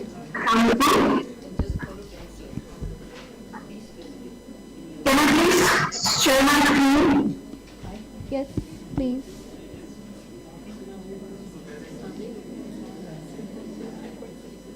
Ms. Noor, since we're short on time, we would require you to do only 10 slides. Yeah, I will manage it in time.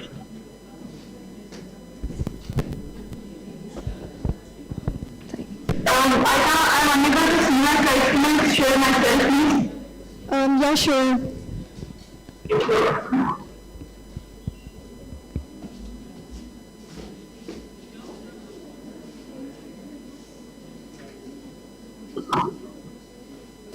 Is my screen visible?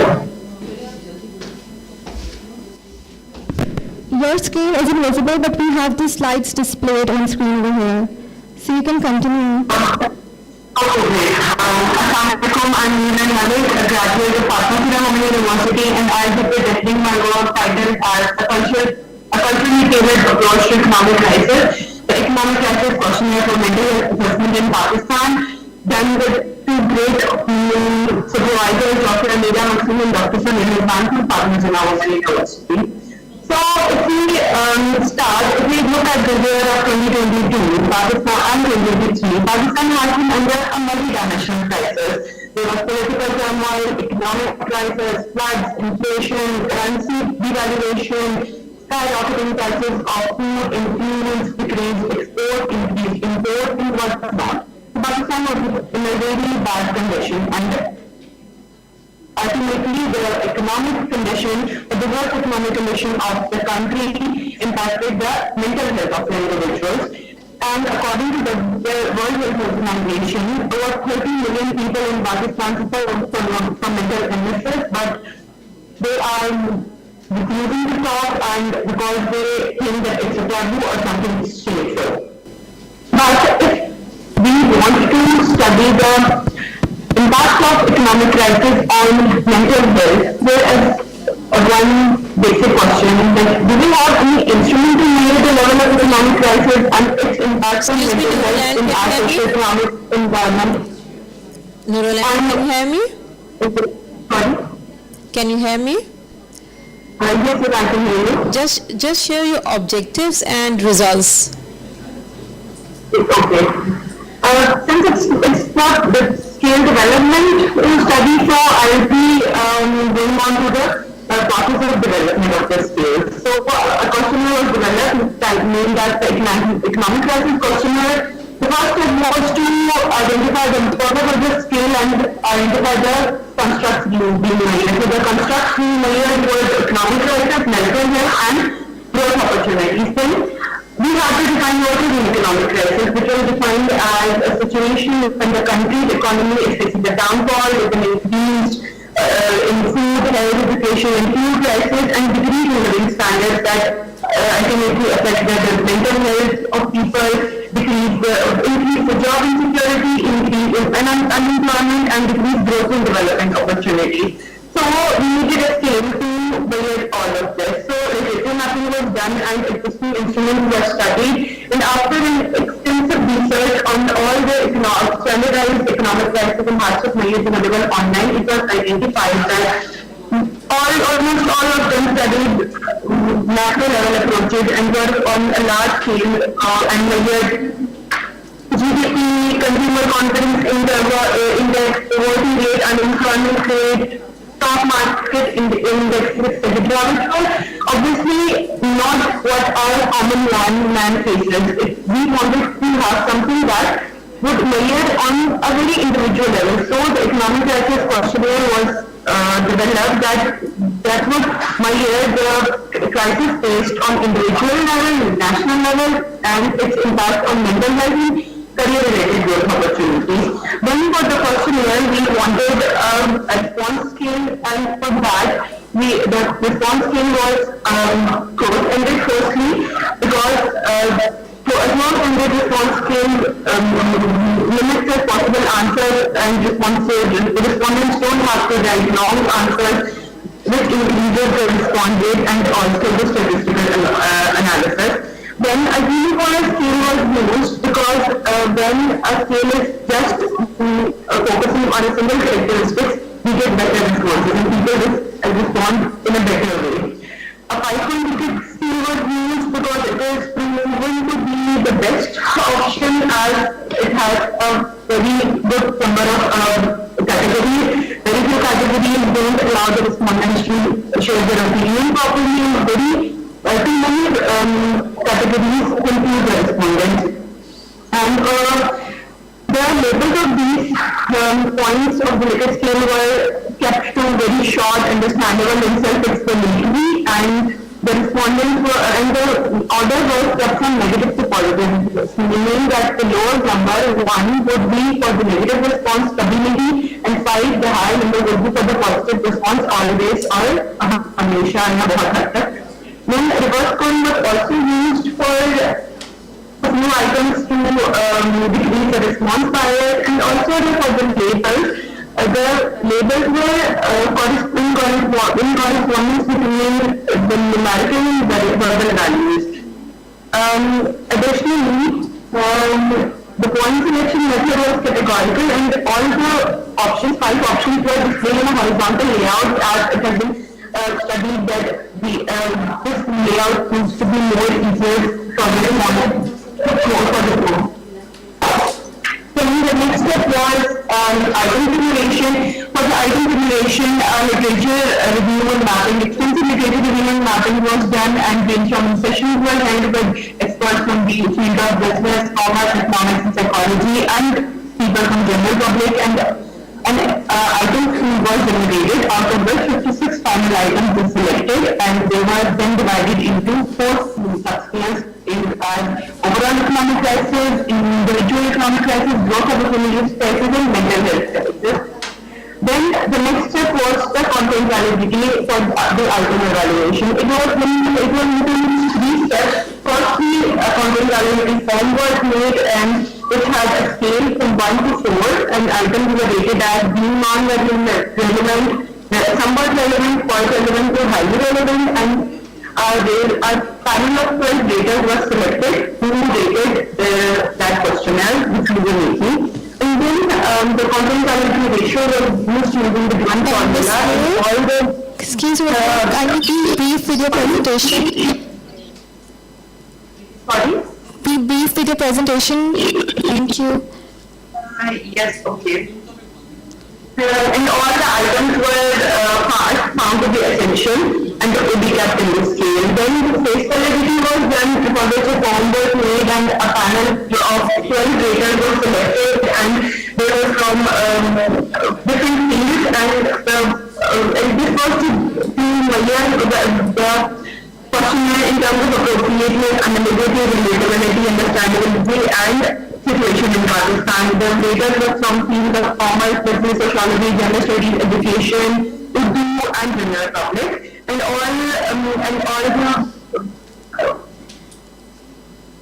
items were found to be relevant, and which were, and the face validity was found to be 92%, and some changes were recommended that we made. Then a trial study was conducted with 15 project development in Rawalpindi and Islamabad, working in private and public sectors, and the conduct alpha for the reliability analysis was found to be 0.933, which showed excellent internal consistency, meaning that the respondents understood the items in the same way they were developed by the researcher. And also in inter-item and item total correlations were carried out for the construct validity, which showed significant results, meaning that all items were valid and had good construct validity. Then to further study the psychomotor properties of the scale, it was used in a study titled Association of Economic Crisis with Psychological Distress and Societal Ideation among employed adults men where economic crisis was the predictor was the predictive variable in psychological distress and societal ideation were the outcome variables. And according to the scale was used along with the DASH-21, the DASH-21 and deep societal ideation scale. The conduct survey here was found to be 0.940, which is again very good, and there was significant improvement. I think total correlations in the question was again used in the same main phase of the same study with 496 employed adult men, typically the ages of 45 to 60, selected by the convenient sampling method, and here the conduct survey was again very significant, with 0.912 showing that the questionnaire was actually measuring what it was intended to measure, and by using this questionnaire we also conducted the regression analysis, and it shows that the two sub-variables, individual economic crisis and mental health economic crisis, had a significant predictive effect on the depression of the psychological distress. And Ms. Mena, we have 2 minutes left. I'm almost done. Okay, thank you. Done. And growth was also found to be have a predictive effect on positive, significant predictive effect on stress. And lastly, the mental health economic crisis of the questionnaire was found to have significant predictive effect on societal ideation. So this is all. This is the economic crisis questionnaire is a theoretical and contextual contribution to the study, and we can use it in our studies for further studies in Pakistan as it is made for the Pakistani context. So this is all. Thank you so much.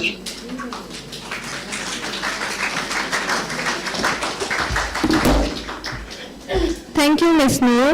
I'm sure thank you for developing this unique tool, which will surely help assess the mental health impact of economic crisis in our society. Now, I would like to invite Dr. Mena Sheikh and Dr. Zainab Bhutto to deliver their closing remarks. Can I share the mic?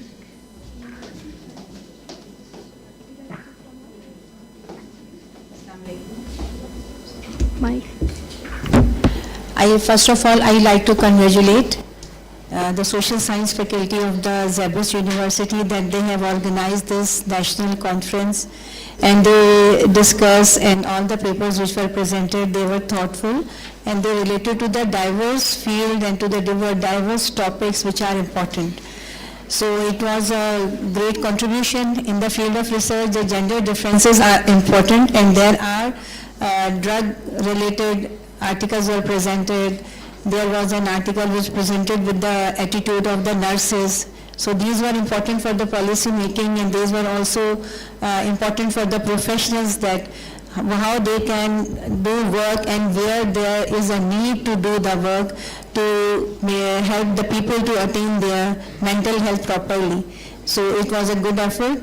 All the presenters, they made their contribution in a very comprehensive and organized way, and it was a great impact. I hope that the input of this conference will have a great implication in the field of the research and in the field of the psychology in terms of the psychotherapy given or the professional counseling is given. So this need has been arised very well. Thank you.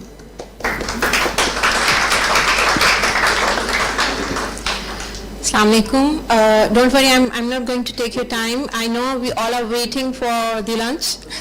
we all are waiting for the lunch. First of all, I would like to thank ZABIST University and Dr. Khalda Rauf for inviting me for chairing a session. And all the papers were presented very well, highlighting diverse but important areas, variables. Overall, what I feel more related areas may be addressed in further researches, for further studies in future researchers. Especially, I would say statistics related to drug use is really alarming and need more attention.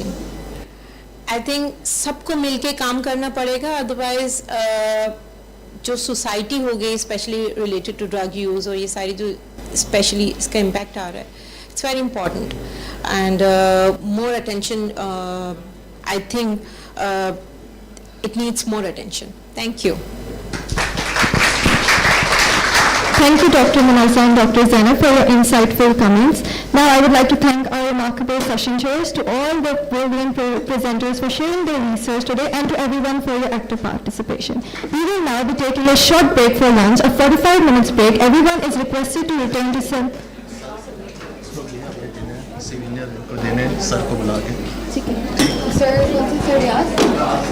I would like to call Dr. Everyone please be seated for only 5 minutes. I would like to call Dr. Riaz to give the souvenirs to our guests.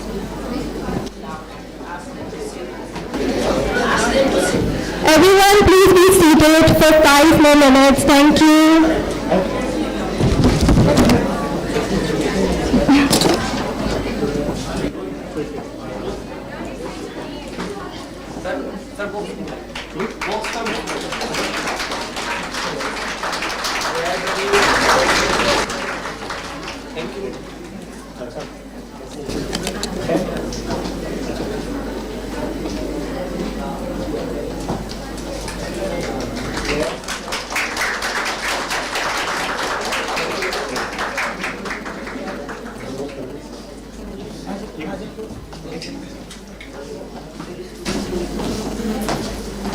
Students, you can leave and please rejoin at 2 p.m. as the conference will continue at 2 p.m. sharp.